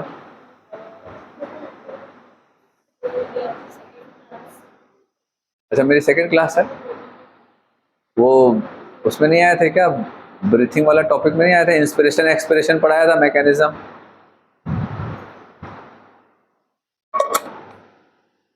कौन कौन आया था मैकेनिज्म ऑफ ब्रीथिंग में?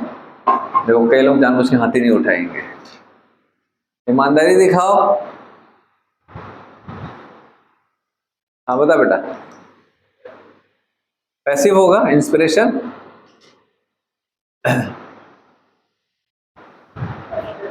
एक्टिव क्यों बेटा?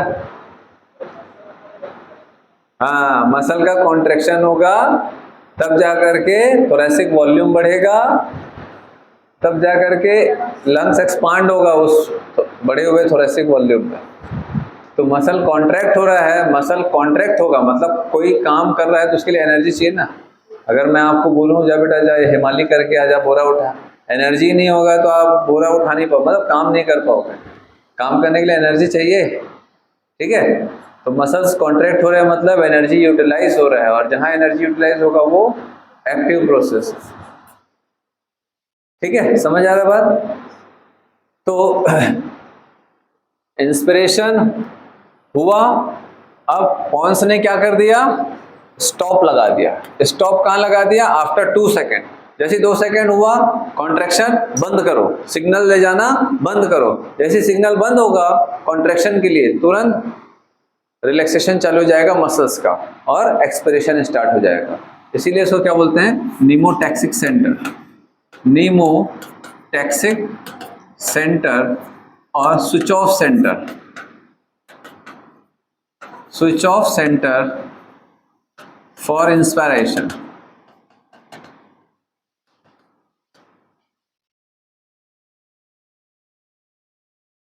मतलब ये नॉर्मल जो रिदम है वो मेंटेन करने में ये हेल्प कर रहा है, लेकिन इंस्पिरेशन एक्सपिरेशन को ये मेंटेन कर रहा है मेडुला, लेकिन इंस्पिरेशन कितना होगा ये पॉन्स डिसाइड करता है। मतलब हम सांस कितना लेंगे नॉर्मली वो पॉन्स डिसाइड करेगा, है ना। 2 सेकंड भी हो सकता है, 2 सेकंड से ज़्यादा भी इंस्पिरेशन हो सकता है, 2 सेकंड से कम भी इंस्पिरेशन हो सकता है। तो अब मुझे एक चीज़ बताओ कि अगर ब्रीथिंग रेट बढ़ गया है तो पॉन्स सिग्नल जल्दी दे रहा है मसल्स को, रेस्पिरेटरी मसल्स को पॉन्स सिग्नल जल्दी भेज रहा है या धीरे धीरे भेज रहा है? ब्रीथिंग रेट बढ़ने पर धीरे धीरे भेज रहा है। ब्रीथिंग रेट अगर बढ़ गया है, ब्रीथिंग रेट अगर बढ़ाना है तो पॉन्स सिग्नल जल्दी जल्दी भेजेगा कि धीरे धीरे भेजेगा? हैं? ब्रीथिंग रेट बढ़ाना है तो धीरे धीरे भेजेगा कि जल्दी जल्दी भेजेगा? धीरे धीरे भेजेगा। क्यों? क्योंकि वो जैसे ही इंस्पायर करेगा वैसे वो तुरंत सिग्नल भेजेगा, फिर वो तुरंत एक्सपायर करेगा, ऐसे करते करते ब्रीथिंग रेट बढ़ेगी। भाई जैसे देखो मैं नॉर्मल यहाँ से यहाँ तक चला 2 सेकंड में, फिर यहाँ से धीरे धीरे आया 3 सेकंड, ठीक है। फिर मैं यहाँ से यहाँ 2 सेकंड में चलूंगा, ठीक है। अब जैसे माने चलो ये मेरे को बोलिए सर, अब जैसे ये बोलेगी सर स्टार्ट, बोलो तो मैं ये चलना चालू कर, रुकने भी तो बोलो। स्टार्ट तो मेडुला ने बोल दिया, हाँ पॉन्स, ये पॉन्स है, बोल बेटा रुकने। हाँ अच्छा ठीक है, ये कौन है तीसरा? सेरिब्रम। अब हाँ बोल बेटा, ये मेडुला है, मैं चालू कर दिया। ये पहले ही स्टॉप कर दी, यहाँ तक पहुंचा ही नहीं, मतलब 2 सेकंड से कम में ही बंद कर दी, तो वापस मैं जाऊंगा एक्सपायरेशन, ये इंस्पिरेशन है। ये फिर से जल्दी कर दी, तो इसका मतलब मैं 2 सेकंड से कम समय में मैंने इंस्पिरेशन कंप्लीट किया। तो अगर 5 सेकंड से कम, मतलब 4 सेकंड में मैंने अगर ब्रीथिंग कंप्लीट किया, ऐसे ही होगा ना। 2 सेकंड से कम में मैंने इंस्पिरेशन किया, वहां तक गया ही नहीं मैं, 2 सेकंड से कम में मैंने बंद कर दिया, है ना। तो जाने में भी तो कम समय लगेगा, वहां मैं गया हूं, जितनी ज्यादा दूरी तय करूंगा वापस आने में भी तो मेरे को समय ज्यादा लगेगा, और कम दूरी तय करूंगा तो वापस आने में कम समय लगेगा।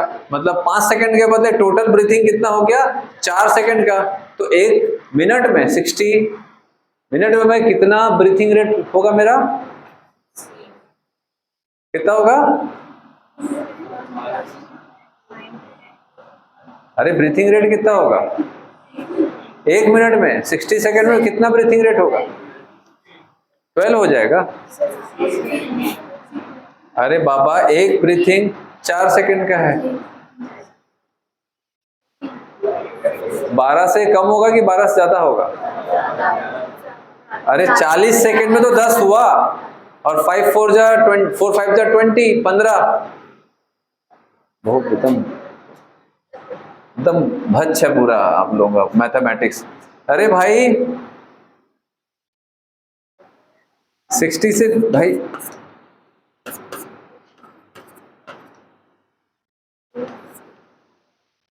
काटो 32, 2 को काटो 15, 5वीं क्लास के बच्चे हो, तो ब्रीथिंग रेट कितना हो गया 15, पहले कितना था 12, ब्रीथिंग रेट बढ़ा कि कम हुआ? बढ़ गया। तो पॉन्स अगर सिग्नल फास्ट करेगा तो ब्रीथिंग रेट भी फास्ट हो जाएगा।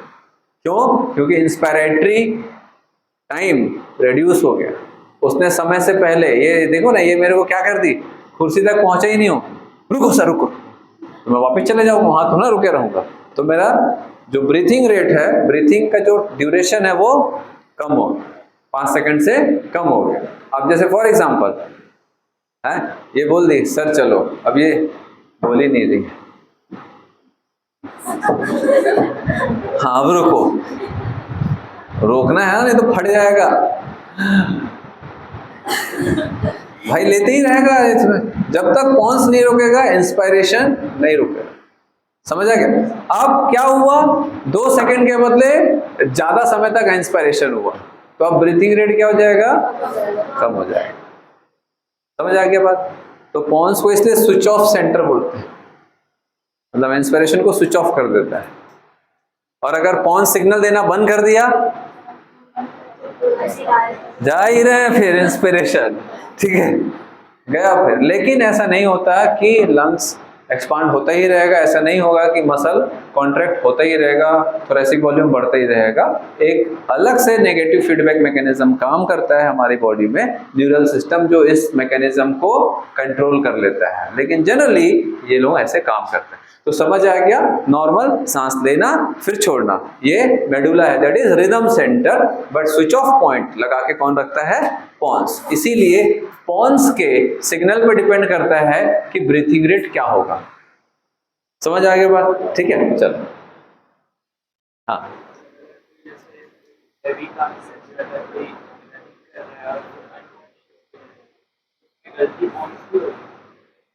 कोई अगर हैवी काम कर रहा है और वो अनकॉन्शियस हो जाए तो पॉन्स की गलती नहीं होगी, वो आदमी की होगी।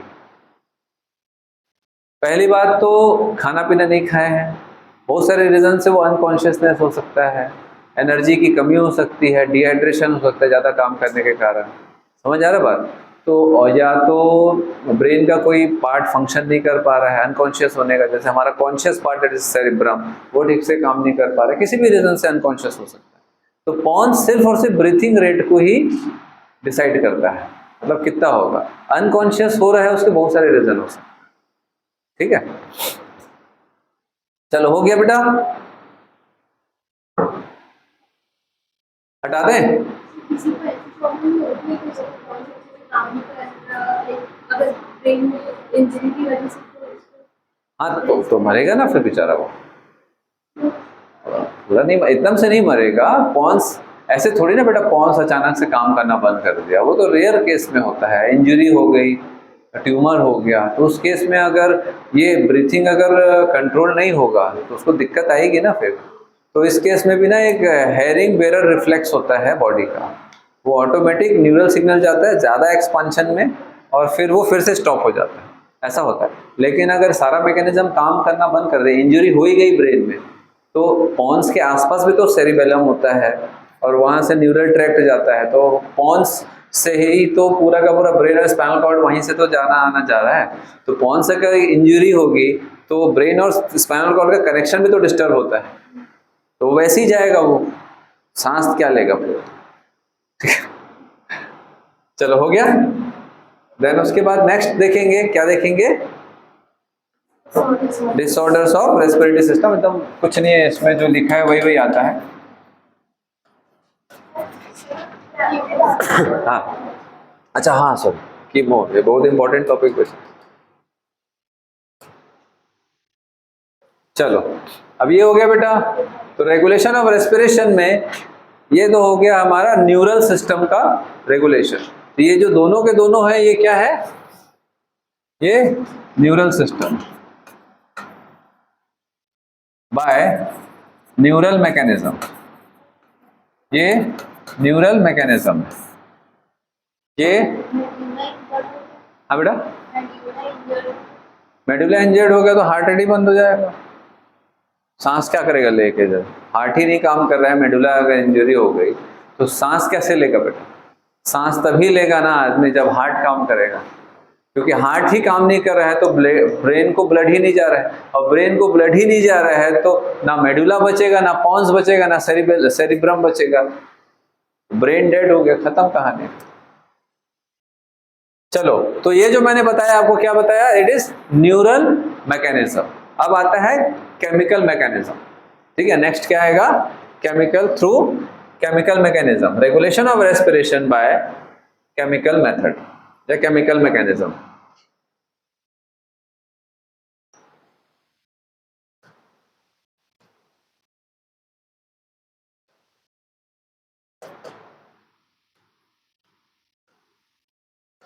Bye chemoreceptors of the body. Chemoreceptors क्या होते हैं? कीमोरिसेप्टर का मतलब होता है केमिकल रिसेप्टर्स, है ना, केमिकल सेंसिटिव एरिया हमारे बॉडी में जो जगह जगह पर बिछाया गया है।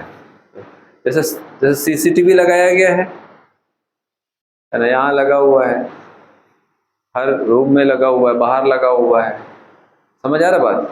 सीढ़ी के पास लगा हुआ है। कई लोग, कई पेरेंट्स बोलते सर सीढ़ी में लगाओ। अब सीढ़ी के हर टर्न में कैसे लगा देगा भाई? 4-5 तो सीसीटीवी लगेगा। क्या होता है ना, पेरेंट्स भयंकर अवेयर रहते हैं। ऐसे एक पेरेंट्स आके बोले सर सीढ़ी के हर टर्न में लगाओ। तो स्टाफ ने पूछा सर क्यों, हर टर्न में क्यों लगाओ? मैंने वहां पर एक लड़का लड़की को खड़े होते देखा है। ठीक है सर, रोड में आपके घर तक लगा देते हैं पूरा। भाई कौन क्या कर रहा है उसके लिए थोड़ा लगाए हैं। कभी कोई चोरी चकारी हो गया या कुछ ना हो, ठीक है, कुछ समझ आ रहा है, कुछ बड़ा इवेंट ना हो, उसके लिए लगाया गया है। लोगों को सर्विलेंस में लेने के लिए थोड़ा लगाया गया है। आपकी आज़ादी अब समझ नहीं आता। खैर उनका भी थॉट है थोड़ा। पेरेंट्स अपने बच्चों के लिए बहुत अवेयर रहते हैं, बहुत ज़्यादा फिक्रमंद रहते हैं, बिगड़ ना जाएं, गलत संगति पे ना जाएं। ठीक है, उनके जो दोस्त उनके पिताजी के जो पैर छूते हैं, ठीक है, जिनको वो बहुत अच्छा समझते हैं, ठीक है, उनको क्या मालूम यही बिगाड़ने वाला है। उनको पता ही नहीं है कि इतना संस्कारी बच्चा यही तो बिगाड़ा है तुम्हारे बेटे को, या तुम्हारे बेटे ने उसको बिगाड़ा है। कोई ना कोई तो किसी न किसी को बिगाड़ता है ना। तो आप उसको नहीं रोक सकते। कहाँ जा रहा है, कब तक रोकोगे? जब बांध बहुत ज्यादा पानी को रोकने की कोशिश करता है तो बांध टूटता ही है ना। ओवरफ्लो तक के बहुत मुश्किल से वो वेट हो पाता है। ज्यादा ही अगर ओवरफ्लो में बहुत दिनों तक रहा तो उतना वेट पानी का नहीं सह पाएगा। इसीलिए बांध के पानी को समय समय पर छोड़ा जाता है।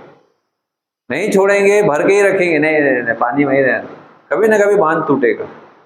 तो वैसे इंसानों के साथ भी होता है।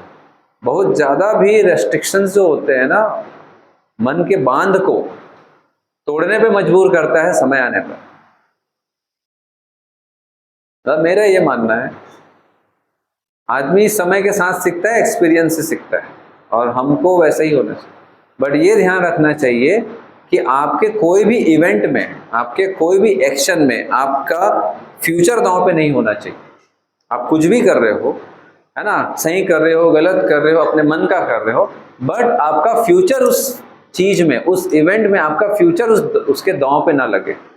बट ज्यादातर लोग क्या करते हैं, अपने मन का करते हैं लेकिन फ्यूचर के बारे में नहीं सोचते कि इस चीज से मेरा फ्यूचर दांव पे लग जाएगा, इससे मेरा फ्यूचर खराब हो जाएगा, ये नहीं सोचते। घूम रहे हैं, फिर रहे हैं, मोबाइल टीवी टाइम पास कर रहे हैं, मोबाइल में टाइम पास कर रहे हैं, बातें कर रहे हैं, इंस्टाग्राम में रील बना रहे हैं। अरे भाई, तुमको फेमस ही होना है तो रील बनाना है तो रील ही बनाओ, एक काम अच्छे से करो। फालतू फालतू घूमना फिरना करेंगे फ्रेंड्स के साथ में, फालतू बातें करेंगे, आप करो, कोई दिक्कत नहीं है, लेकिन आप इतना इन्वॉल्व मत हो कि आपका डेली का काम डिस्टर्ब हो, आपका डेली रूटीन डिस्टर्ब हो। समझ आ रहा है? देखो, मैं तो सीधा सीधा बोलूंगा, मैं सही गलत नहीं मानता हूं। मैं ये मानता हूं कि आप जो कर रहे हो उससे आपका फायदा हो रहा है कि नहीं, बात करता हूं।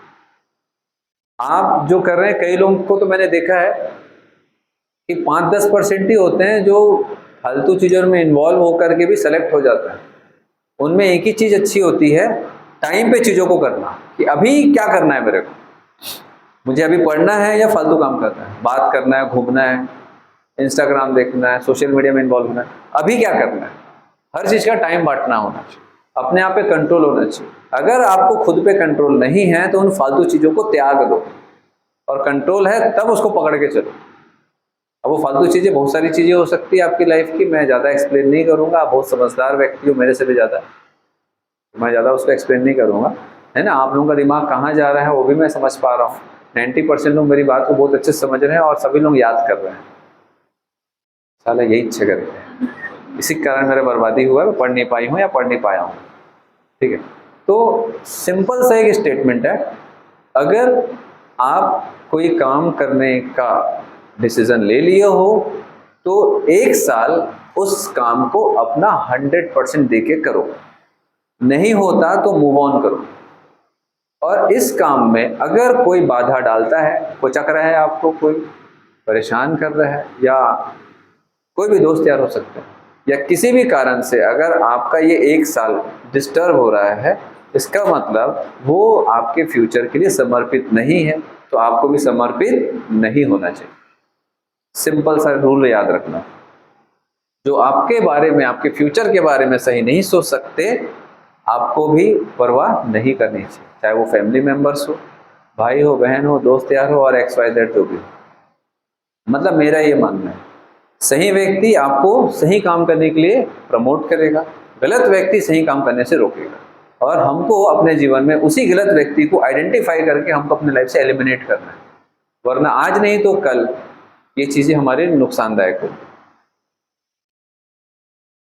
एक चीज याद रखना, लोग रहे ना रहे आपके साथ, लोग रहे ना रहे आपके साथ, आप जो अपने लिए फ्यूचर बनाओगे, अपना फ्यूचर बनाओगे, अपना कैरियर जो बनाओगे, वो आपके मरते दम तक रहने वाला आपके साथ।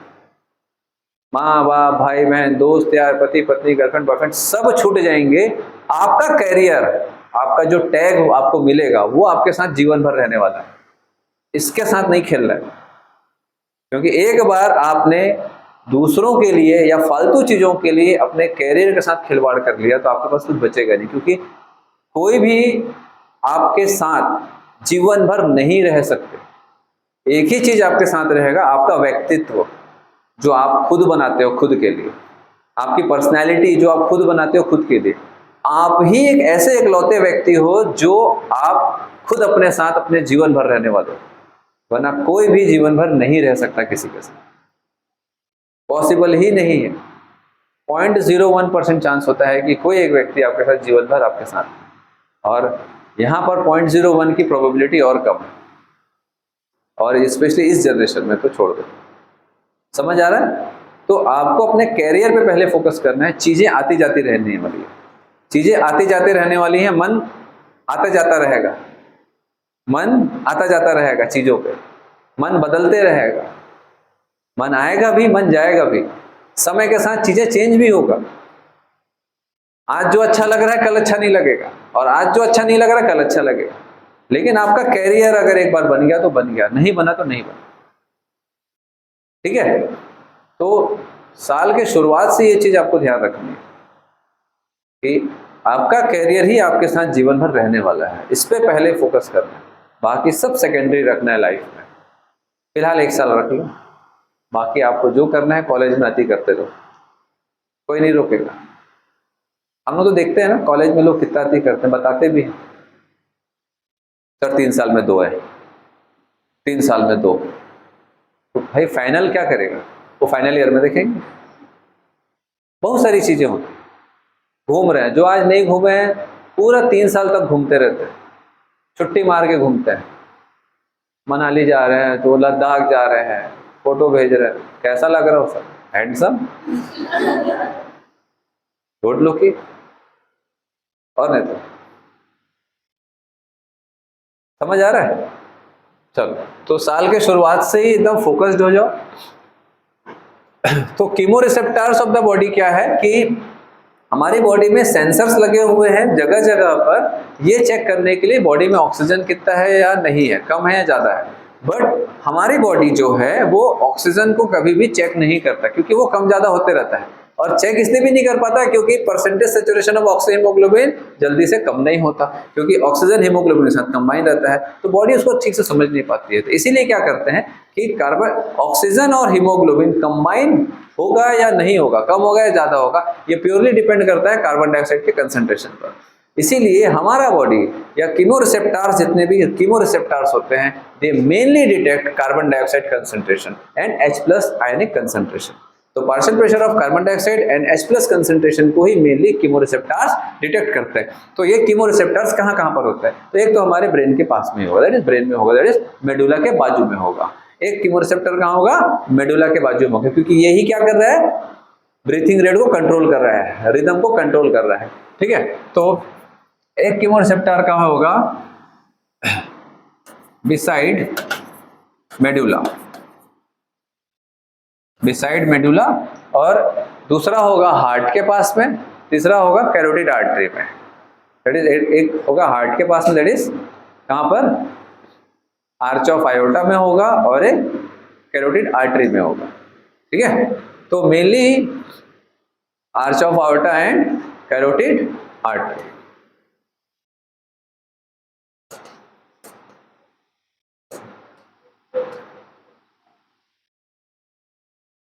अभी आर्च ऑफ आयोटा क्या है,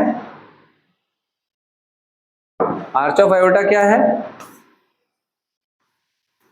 हार्ट से जो ऑक्सीजनेटेड ब्लड निकल रहा है, ये लेफ्ट वेंट्रिकल है बेटा, लेफ्ट वेंट्रिकल से ही ऑक्सीजनेटेड ब्लड पूरे बॉडी में जाएगा। तो ये जो पूरे बॉडी में जो जा रहा है वो एओर्टा से निकलता है, मतलब जो प्योर ब्लड लेके निकल रहा है ब्लड वेसल लेफ्ट वेंट्रिकल से, वो एओर्टा कहलाता है। तो भाई अगर पूरे बॉडी में ब्लड जा रहा है तो उसमें ऑक्सीजन ज्यादा है या कार्बन डाइऑक्साइड ज्यादा, पहले चेक कर लिया जाता है। ठीक है? तो यहां पर एक रिसेप्टर लगा के रखेगी बॉडी, क्यों, क्योंकि ऑक्सीजन कम है या ज्यादा, भैया ऑक्सीजन की कमी मेनली टिश्यू को ही तो होने वाली है, तो टिश्यू के पास जाने से पहले ही चेक कर लिया जाता है कि ये जो ब्लड जा रहा है इसमें ऑक्सीजन ज्यादा है या कम है। तो वो मेनली डायरेक्टली चेक नहीं कर पाता, कैसे चेक करता है, कार्बन डाइऑक्साइड और H+ आयन कंसंट्रेशन से। समझ आ गया बात? ठीक है? ऐसा लिख लेना, बना लेना डायग्राम।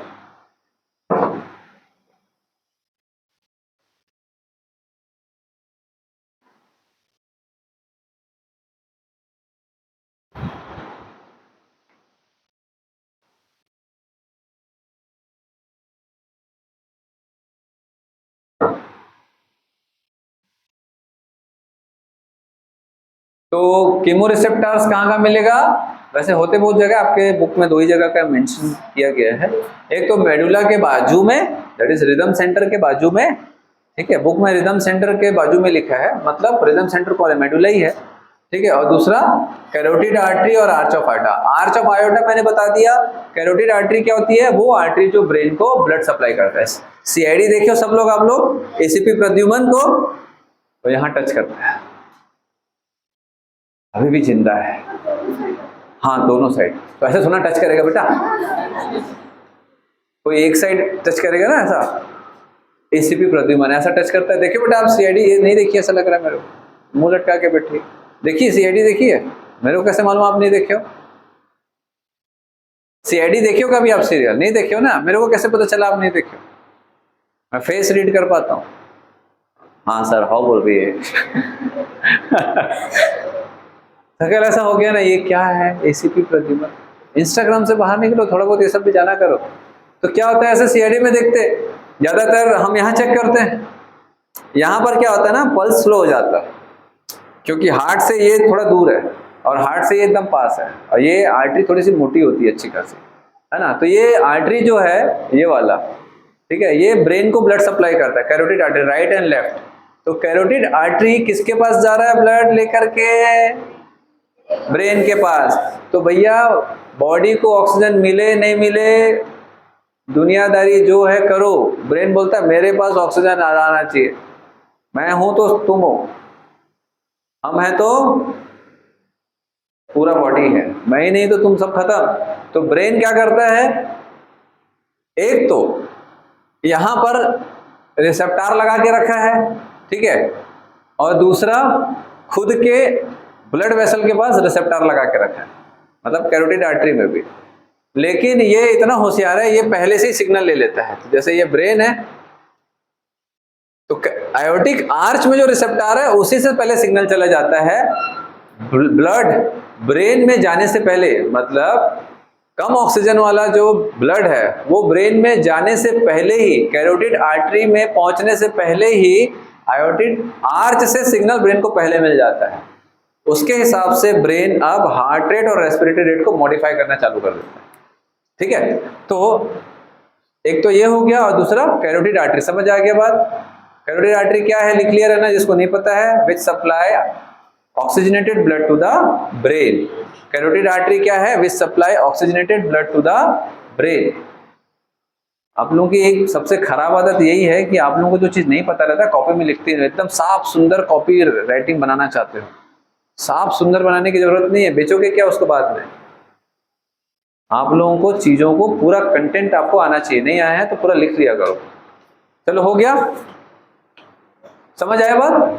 तो देखो बेटा, मेडुला के बाजू में हो चाहे कैरोटिड आर्टरी और आयोटिक आर्च में हो, ये मेनली क्या डिटेक्ट करता है? दे डिटेक्ट मेनली क्या? CO2 and H+ ion concentration. बस खत्म। क्लियर है बात?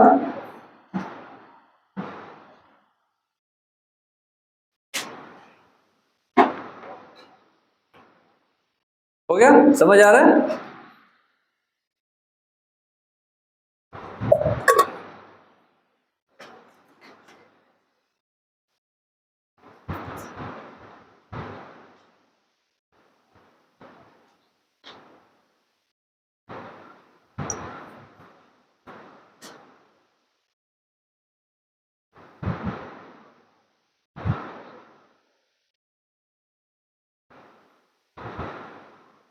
हुआ?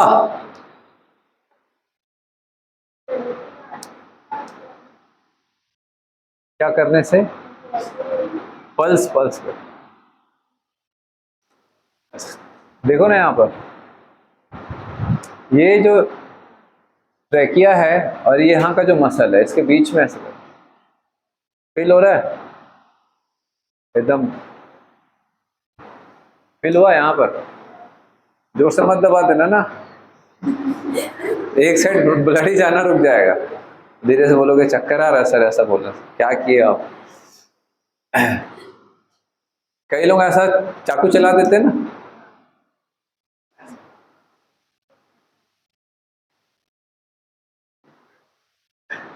ठीक है, तो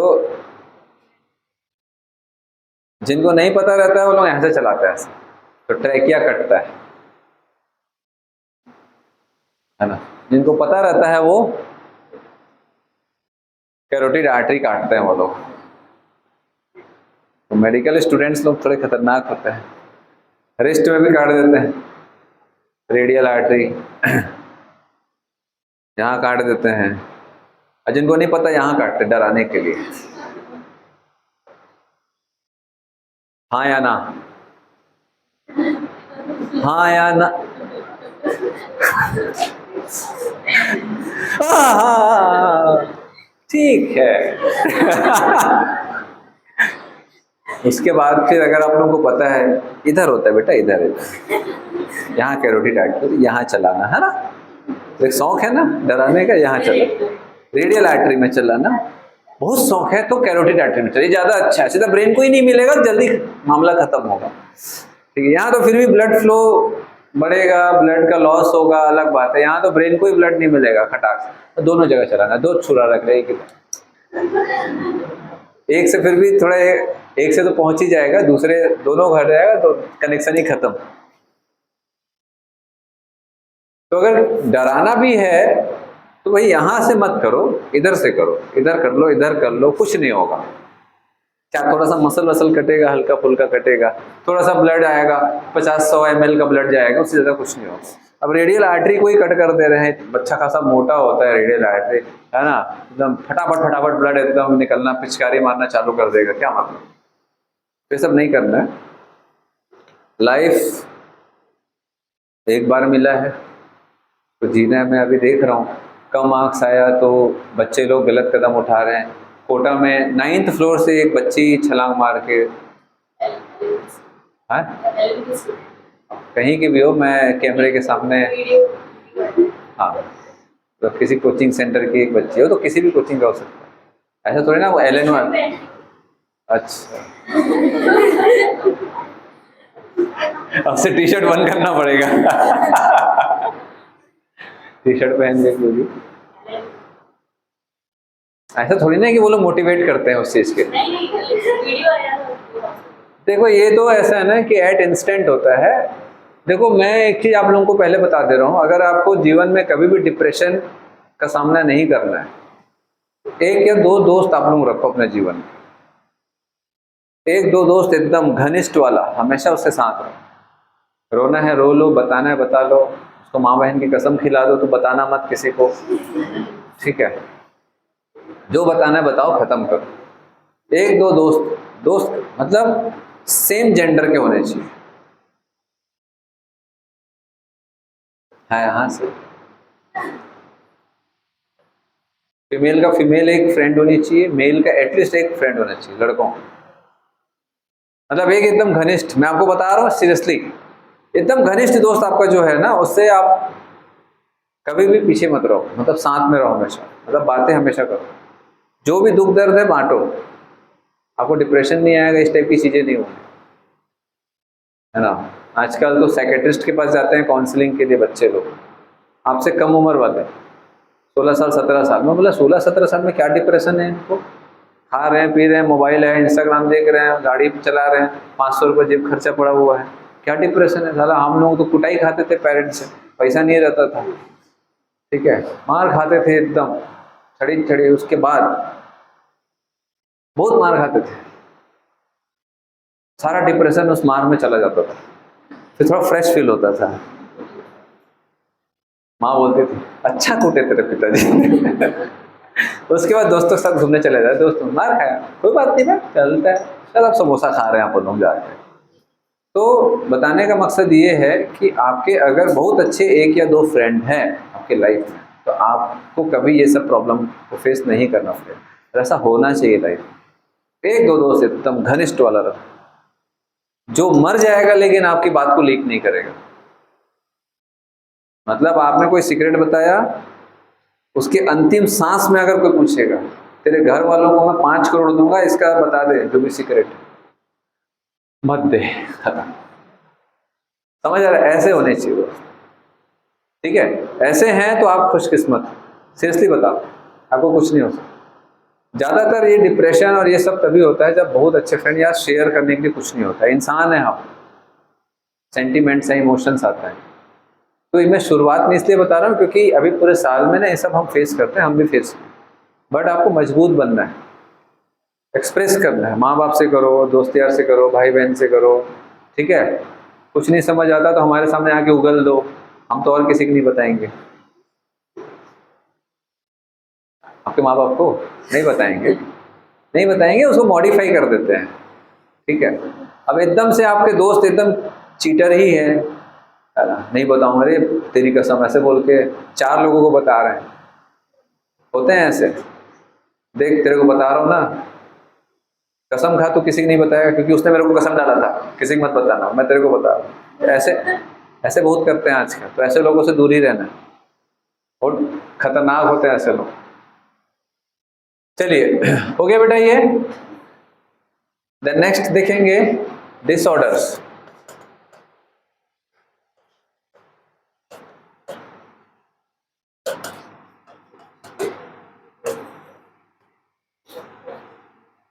चीजें ना मन में नहीं रखना है।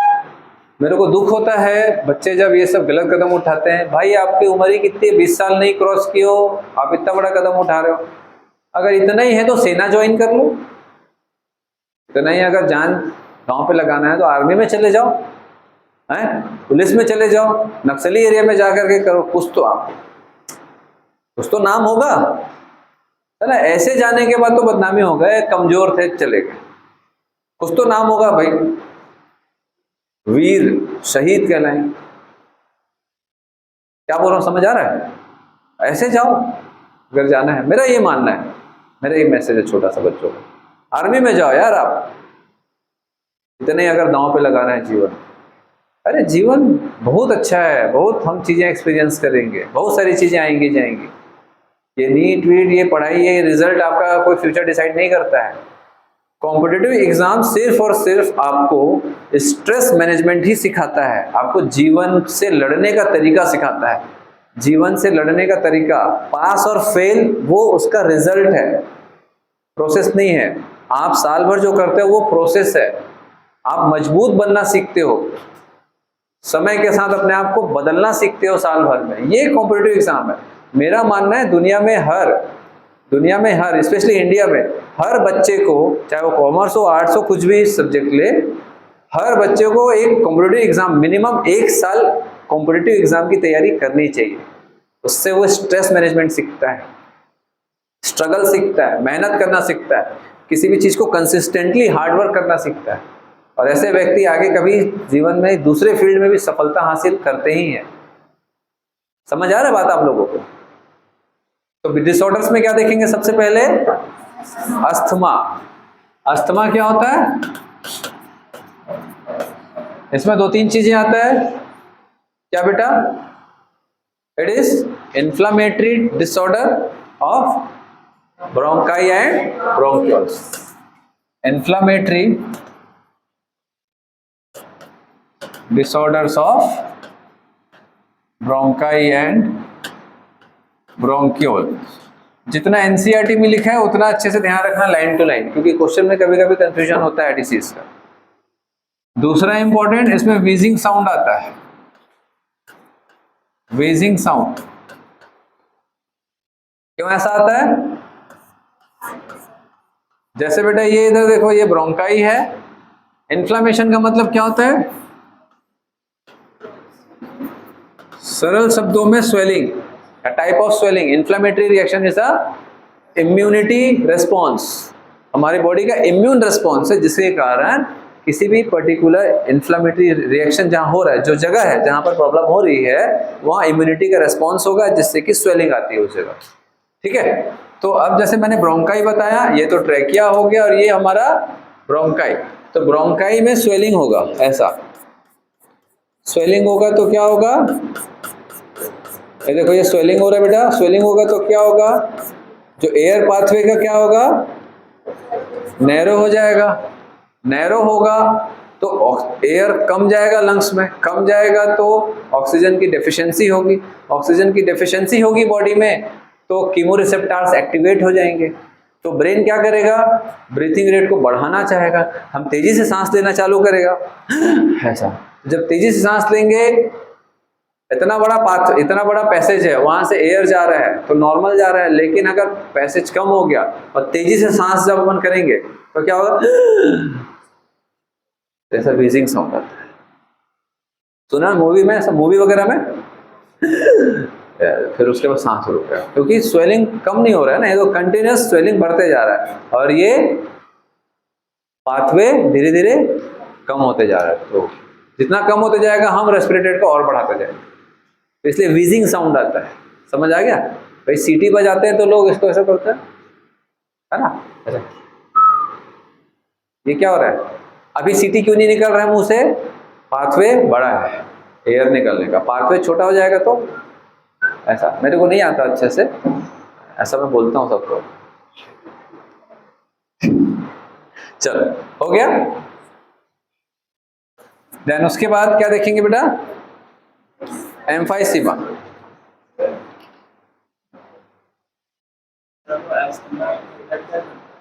अस्थमा इनहेलर जो रहता है ब्रोंकियोडायलेटर होता है उसमें। ब्रोंकियोडायलेटर मतलब ब्रोंकाई को फैलाएगा, ब्रोंकाई को फैलाएगा और इन्फ्लामेटरी रिएक्शन को कम करेगा लोकली। उसमें एंटी इन्फ्लामेटरी ड्रग होता है, मेडिसिन होता है, ब्रोंकियोडायलेटर्स होते हैं, तो मेडिसिन होता है ना, पंप लेते हैं ना। हाँ, पंप जो होता है ना वो क्या है, एयर के थ्रू तुरंत जाएगा इस एरिया में, ऐसे ऐसे करके लेते हैं, ऐसे पंप ऐसे करके खींचते हैं, कभी देखिए आप लोग, है ना, ऐसा ऐसे मुंह में डालेंगे, पंप ऐसे करेंगे, ऐसे खींचेंगे, जोर से खींचेंगे तो यहाँ से एयर जाएगा, एयर के थ्रू जो एरोजोल्स होता है, एरोजोल क्या है, ड्रॉपलेट्स ऑफ लिक्विड, है ना, तो वो लिक्विड इस एरिया में आएगा और यहाँ पर आके क्या करेगा, इन्फ्लामेशन को रिड्यूस करेगा और ब्रोंकाई को डायलेट करेगा, जिससे कि ये स्वेलिंग कम होएगी और ये जो ब्रोंकाई है ये फिर से डायलेट हो जाएगा, जिससे कि एयर पाथवे वापस नॉर्मल होना चालू हो जाएगा कुछ ही समय में।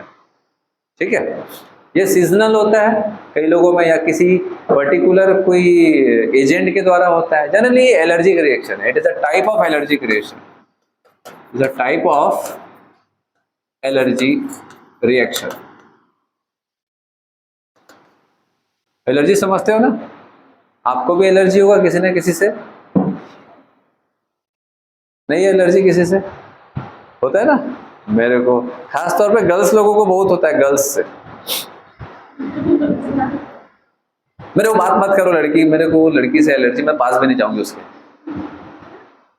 लड़के लोग ऐसा बात नहीं करते, लड़के लोग सीधा एलर्जी वाली बात ही नहीं करते, दूसरे ही शब्दों का इस्तेमाल करते हैं और डायरेक्ट मुंह पे बोल देते हैं, सर पीठ पीछे वाला बात है, सीधा मुंह पे, देख भाई तू पसंद नहीं है मेरे को, बात कर। लड़कियां, मेरे को वो लड़की नहीं पसंद, मेरे को एलर्जी है उससे, छीरे वो अच्छी नहीं है, मेरे को नहीं लगती अच्छी है। खैर उसके कारण अस्थमा नहीं होता है एकदम टेंशन मत आ जाना। तो अस्थमा कोई भी एक एजेंट के द्वारा हो सकता है, एलर्जिक एजेंट हो सकता है, पॉलन ग्रेन हो सकता है, डस्ट हो सकता है, ठंड हो सकता है, बहुत ज़्यादा गर्मी हो सकता है, किसी प्रकार का कोई केमिकल हो सकता है जो हम इनहेल करते हैं, किसी प्रकार का कोई फूड हो सकता है जो हम खाते हैं, तो किसी से भी मेनली एयर पैसेज में जो जा रहा है, ठीक है, उससे मेनली होता है ना। ठंड के समय में ज़्यादातर होता है लोगों को अस्थमा, ज़्यादा ठंड में होता है, एसी में बैठ के ज़्यादा तो प्रॉब्लम होती है। कोई है क्या ऐसे? आजकल इसके केसेस बढ़ गए हैं क्योंकि लोग एक्सपोजर लेते ही नहीं है चीज़ों का, एक्सपोजर ही नहीं लेते हैं लोग, ठीक है। तो किसी को है अस्थमा वगैरह, आप में से किसी को है? आप लोग तो ऐसे कर रहे जिसमें HIV है, पूछ रहा हूँ भाई, होता है आजकल बहुत लोगों को है अस्थमा, कोई बड़ी चीज़ थोड़ी ना है। ये भी क्या है आजकल, लाइफस्टाइल हो गया ये, हाँ लाइफस्टाइल डिसऑर्डर हो गया। अच्छा दूसरा क्या देखेंगे, एम्फाइसीमा। एम्फाइसीमा, सीमा किसी का नाम तो नहीं? एम्फाइसीमा क्या होता है बेटा? हाँ क्या होता है? एल्विलाई वॉल्स डैमेज होते हैं। क्यों होते हैं? एल्विलाई वॉल्स डैमेज होते हैं। क्यों होते हैं? मेजर कॉज क्या है? Cigarette smoking. Major cause cigarette smoking. कई बच्चे मेरे से बाद में पूछते हैं सर हुक्का मारने से भी होता है क्या? स्कूल वाले बच्चे ज़्यादातर पूछते हैं ना, आप लोग थोड़ा बहुत पढ़ लिए रहते हो तो ठीक है, थोड़ा नॉलेज हो गया। स्कूल वाले बच्चे स्पेशली 11th-12th वाले लोग ना बहुत पूछते हैं, 11th वाले, सर हुक्का से भी होता है? तो मैं बोला हाँ सर, लेकिन उसमें तो फिल्टर होता है सर, धुआं बस पानी से छन के ऐसे आता है। मैं बोला हाँ, कोई भी धुआं जो ट्रांसपेरेंट नहीं है, ठीक है, उसमें डस्ट पार्टिकल है और डस्ट पार्टिकल जाएगा तो नुकसान करेगा, बट सिगरेट स्मोकिंग ज़्यादा करता है, ठीक है। हाँ बेटा, पॉल्यूशन से वैसा नहीं होता, पॉल्यूशन से दूसरी चीज़ें होती हैं। पॉल्यूशन में आप जैसे एकदम फैक्ट्री वैक्ट्री वाले हैं तो वो एक अलग डिसऑर्डर में आ जाते हैं, ठीक है। वो किस में आएगा? ऑक्यूपेशनल रेस्पिरेटरी डिसऑर्डर में आएगा, वो डस्ट पार्टिकल अलग है। ये क्या है ना, सिगरेट में क्या होता है, बहुत सारे केमिकल्स होते हैं, करीब करीब 250 के आसपास केमिकल होता है ना, 250 के आसपास केमिकल होता है। तो उसमें से बहुत सारे जो केमिकल आप लोग टीवी उसमें जब थिएटर में जाते हो तो देखा टार, सिगरेट पीने से टार जम जाता है। टार एक केमिकल का नाम है, वैसे 50 केमिकल होते हैं जो नुकसान करते हैं। वो क्या करता है, एल्वेलाई वॉल को जाके डैमेज करता है, वहां जाके डिपॉजिट होता है ना, उसके कारण इन्फ्लेमेटरी रिएक्शन होता है एल्वेलाई में, उसके कारण जो एल्वेलाई है वो डैमेज होना चालू हो जाता है, ठीक है। मेनली उसके केमिकल और डस्ट पार्टिकल्स। क्लियर है बेटा? तो दो चीज आते हैं, alveolar wall damage and cigarette smoking. And तीसरा क्या देखेंगे? हाँ बेटा, क्रोनिक का मतलब होता है कि लंबे समय तक जो चलता है, जैसे अस्थमा है। अस्थमा आज हुआ कल खत्म हो गया ऐसा नहीं है, लोगों को सालों रहता है अस्थमा, सालों रहता है, ठीक है। तो वो क्रोनिक डिसऑर्डर होता है, ऐसी बीमारी जो लंबे समय तक चलती है। जैसे हाई ब्लड प्रेशर लंबे समय तक चलता है, डायबिटीज लंबे समय तक चलता है। जैसे आपको सर्दी हुआ, वो लंबे समय तक नहीं चलेगा, आज हुआ 4 दिन में खत्म। कई लोगों का ठीक होता है लाइफस्टाइल से, इनिशियल स्टेज में मेडिसिन लिए, लाइफस्टाइल चेंज किए, ठीक है। तो कई लोग ब्लड प्रेशर इनिशियल स्टेज में ठीक होता है ना बेटा, डायबिटीज भी इनिशियल स्टेज, सबका एक वो होता है, रेंज होता है। अब जेनेटिक है, अगर डायबिटीज 2 टाइप का होता है, एक type 1 diabetes, type 2, generally type 2 होता है सबको। टाइप 1 जेनेटिक है, वो जीन्स में चेंजेस है तो कुछ नहीं होगा। टाइप 2 जनरली क्योर हो जाता है। वो अच्छे होने चाहिए डॉक्टर्स, पता होना चाहिए क्या कर रहे हैं। तो अच्छे डॉक्टर्स है वो शुरू में बोलते हैं पहले ये दवाई खाओ, धीरे से शुगर लेवल कम करो, एक्सरसाइज बढ़ाओ, खाने पीने में चेंजेस करो, थोड़ा फिजिकल मूवमेंट अच्छा रखो और धीरे धीरे मेडिसिन कम करो और मॉनिटर करते रहो। अब उतना किसी को फर्क नहीं पड़ रहा है, कौन मॉनिटर करेगा, कौन खाएगा पिएगा कम, खा दवा अच्छे से जा रहा है, चावल खा, मीठा खा, मरेंगे बाद में देखेंगे। तो उसका डॉक्टर क्या करेगा, उसके घर जाके थोड़ी ना उसका चार्ट बना के देगा, क्यों 1 घंटे बाद क्या करना है, एक्सरसाइज, जाके थोड़ा बोलेगा, वो तो हमारा काम है, डॉक्टर बोल दिया। उसके बाद फिर लोग सोचते हैं डॉक्टर का काम है बोल रहा, पैसा ले अपना काम करे, हम तो खाएंगे दबा के रसगुल्ला, गर्मी में आइसक्रीम, ठीक है। तो कहाँ से कम होगा फिर? ऐसे नहीं होता ज्यादातर, एकदम प्रॉपर मॉनिटरिंग करके करो, सब ठीक होगा, क्यों नहीं होगा। आया था कि जो लेते हैं वो 40% ज़्यादा खतरनाक होता है सिगरेट से। तो छोड़ दो बेटा।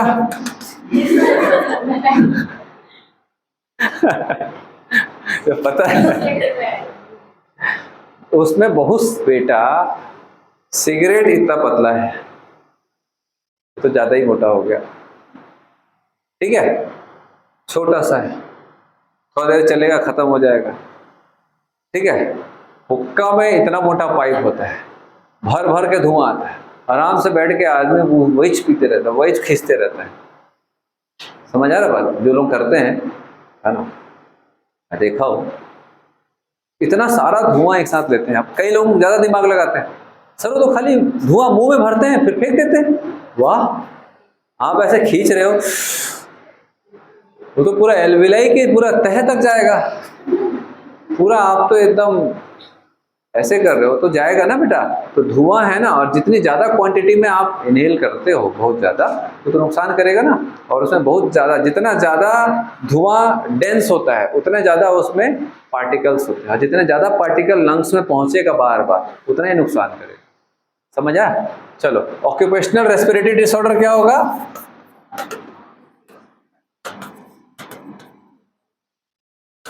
काम करने वाले जगह में, जैसे उरला सिल तरह गए हो कभी, पूरा कोयला कोयला काला काला दिखता है, पूरा डस्ट पार्टिकल उड़ते रहता है। तो ऐसी जगह में जैसे पत्थर खदान हो गया, ठीक है, कोयला खदान हो गया, तो वहाँ क्या है ना, डस्ट पार्टिकल उड़ते रहते हैं। तो फॉरेन में क्या होता है ना, एकदम प्रॉपर अच्छा वाला मास्क, महंगा वाला, ऐसा हेड कैप मास्क प्रॉपर पहनते हैं। और हमारे यहाँ जो है मजदूर लोग गमछा लपेटेंगे, मास्क भी नहीं, गमछा लपेटे और काम किया। और कई लोग थोड़े से जवान मजदूर जो होते हैं, कुछ नहीं होता, मारे आधा के बाद सब साफ हो जाएगा, शाम को मारेंगे सब साफ हो जाएगा। अरे भाई तुम पी रहे हो अलग ट्रैक से, लंग्स में जा रहा है एयर अलग ट्रैक से, तो तुम फेरिंग्स बस साफ करोगे, ट्रैकिया कौन साफ करेगा?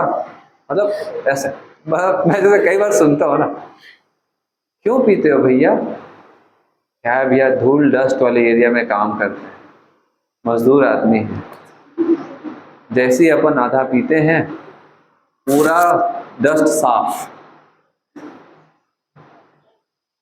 भयंकर एक्सक्यूज, पीने वाले लोगों का एक्सक्यूज इतना बढ़िया बढ़िया रहता है ना। हाँ, किस कौन कौन सा फूड आइटम है जो लंग्स को क्लीन करता है बेटा? है गुड़ बेटा, वो ना सिर्फ यहाँ तक काम करेगा, फेरिंग्स वाला हिस्सा। तो ट्रैकिया में कैसे जाएगा? मतलब पहले ट्रैकिया में जाएगा, तब धूल को वापस लाके वापस फिर इसोफेगस में चले जाएगा। ऐसा इसलिए होता है क्योंकि ज्यादातर डस्ट पार्टिकल हमारा नेसोफेरिंग्स और फेरिंग्स रीजन में ही रहता है इनिशियल स्टेज, समझ आ रहा है? बट वो ऐसा नहीं है उतना। वही तो मैं बोला ना बेटा, जैसे शराबी लोग भी तो वही चीज बोले, पीने से गला साफ होता है। तो occupational respiratory disorder stone breaking हो गया, कोयला खदान हो गया, या जो भी डस्ट पार्टिकल में काम करते हैं उन लोगों में होता है। अभी जितना जो डस्ट पार्टिकल है ये क्या होता है बेटा, एल्वेलाई में जाकर के डिपॉजिट होते जाएगा। लंबे समय तक अगर काम करेंगे तो एल्वेलाई में जाके क्या होगा, डिपॉजिट होते जाएगा। तो यार एल्वेलाई का जो एक्सचेंज सरफेस है वो भी तो रेड्यूस होगा। तो यहाँ पर जब रेड्यूस होगा, अब देखो यहाँ पर हमारी बॉडी की क्या खासियत होती है कि जब भी किसी फॉरेन पार्टिकल को रिमूव नहीं कर पाता तो वो क्या करता है, इन्फ्लेमेटरी रिएक्शन चालू करता है।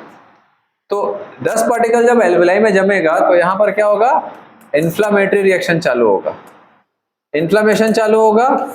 इन्फ्लेमेशन एक इम्यून रिस्पॉन्स है। बार बार इन्फ्लेमेशन जब होगा और अगर वो फॉरेन पार्टिकल रिमूव नहीं हो, भाई डस्ट है तो उसको WBC कैसे खा के खत्म कर देगा डस्ट पार्टिकल। तो हमारी बॉडी क्या करती है, फाइब्रोसिस स्टार्ट करता है। इसमें सबसे इंपॉर्टेंट जो वर्ड है फाइब्रोसिस। तो फाइब्रोसिस क्या होता है, एक छोटा सा एग्जांपल से समझेंगे। जैसे मैं किसी के स्किन को कट किया, वहां पर मैंने कॉटन का छोटा सा टुकड़ा डाल दिया, तो कॉटन जो है ये अनवांटेड है वहां पर स्किन के अंदर, वहां होना चाहिए क्या, बायोकम्पेटेबल नहीं, ना ही वो डाइजेस्ट हो पाएगा, ना ही वो रिमूव हो पाएगा। तो कॉटन को जब रिमूव नहीं कर पाता, जैसे ही डालेंगे इन्फ्लेमेशन चालू होगा। क्यों? क्योंकि वो अनवांटेड है। अनवांटेड है तो इम्यून सिस्टम उसको हटाने की कोशिश करेगा। स्किन के अंदर जब इन्फ्लेमेशन के द्वारा, इम्यून रिस्पॉन्स के द्वारा कॉटन को हटा नहीं पाती है बॉडी, तो बार बार इम्यून सिस्टम एक्टिवेट होता है, जिससे बॉडी को भी परेशानी होती है। तो बॉडी क्या करती है, ऐसे पार्टिकल, ऐसे फॉरेन पार्टिकल के सराउंडिंग में फाइबर्स का डिपोजिशन चालू कर देता है। तो अगर मैं बोलूं ये एक कॉटन फाइबर है, ठीक है, इसको नहीं हटा पा रही बॉडी, तो इसके बाहर क्या कर देगी बेटा, इसके बाहर एक फाइबर का डिपोजिशन चालू कर देगा। वो फाइबर किसने बनाया, बॉडी ने खुद बनाया। तो फाइबर्स से कोट होने के बाद, फाइबर से कवरिंग होने के बाद इम्यून सिस्टम एक्टिवेट होना बंद हो जाएगा। क्यों बंद होगा? क्योंकि ये फाइबर बॉडी ने बनाया, और हमारी बॉडी ने बनाया तो हमारा इम्यून सिस्टम इस फाइबर को पहचानता है, इसलिए इन्फ्लेमेटरी रिएक्शन अब बंद हो जाएगा या उसको कम कर दिया जाएगा। इसलिए बॉडी ऐसा मैकेनिज्म स्टार्ट करता है फाइब्रोसिस का। तो एक वर्ड आप लोग पढ़ोगे यहाँ पर, फाइब्रोसिस। समझ आ रहा है फाइब्रोसिस क्या होता है? क्योंकि डस्ट पार्टिकल है, रिमूव नहीं कर पाएगा, तो क्या करेगी बॉडी, क्या करेगी बॉडी, फाइब्रोसिस, फाइबर्स का डिपोजिशन चालू कर देगा। लेकिन इससे क्या नुकसान होगा, एल्वेलाई का सरफेस एरिया कम हो जाएगा और एक्सचेंज स्लो हो जाएगा। इसीलिए एक बार ऑक्यूपेशन रेस्पिरेटरी डिसऑर्डर ज्यादा बढ़ा तो उसके बॉडी में हमेशा ऑक्सीजन की कमी ही मिलेगी। ऑक्सीजन की कमी होने से क्या होगा, बॉडी में एनर्जी की कमी रहेगी, बहुत ज्यादा एक्टिव नहीं रहेगा पर्सन, और एनर्जी की कमी रहेगी, ऑक्सीजन की कमी रहने से इम्यूनिटी भी डाउन हो जाता है, तो बहुत बीमार पड़ते रहेंगे, लंग का डिसऑर्डर होता रहेगा, अलग अलग तरह की बीमारियां उनको होते रहती है और उनकी लाइफ कम हो जाती है। समझ आया बात आप लोगों को? कायदे से फैक्ट्री के नॉर्म्स होते हैं, इंडिया में भी नॉर्म्स हैं कि आपको प्रॉपर एक अच्छा वाला मास्क देना है, हेड कैप देना है ना, कई जगह पर ग्लव्स देना है, कई जगह पर बूट देना है, ये फैक्ट्री को देना है। लेकिन अपन क्या करते हैं, पैसे बचाते हैं। समझ आ रहा बात? और इतना महंगे महंगे इंस्ट्रूमेंट्स नहीं देते हैं। बेचारा 300-400 रुपये मजदूरी करता है, तुम 1000-1500 रुपये को उसको वो सब दोगे तो फैक्ट्री का लॉस है ना, 1000-2000 वर्कर को कैसे दोगे, ऐसा होता है। चलो हो गया, क्लियर है? और कुछ बचा है इसमें? चले, बाकी आप लोग इसको पूरा पढ़ लेना और उसके बाद इसके सारे क्वेश्चन सॉल्व कर लेना। कुछ भी डाउट हो तो नेक्स्ट क्लास में इस टॉपिक से रिलेटेड क्वेश्चन आप लोग मेरे से बुकलेट का डिस्कस कर लो, ठीक है? चलो, कुछ डाउट है तो पूछ लेंगे। और आज जो नए बच्चे आए हैं कोई है अगर तो मेरे से बात करें। चलो, थैंक यू।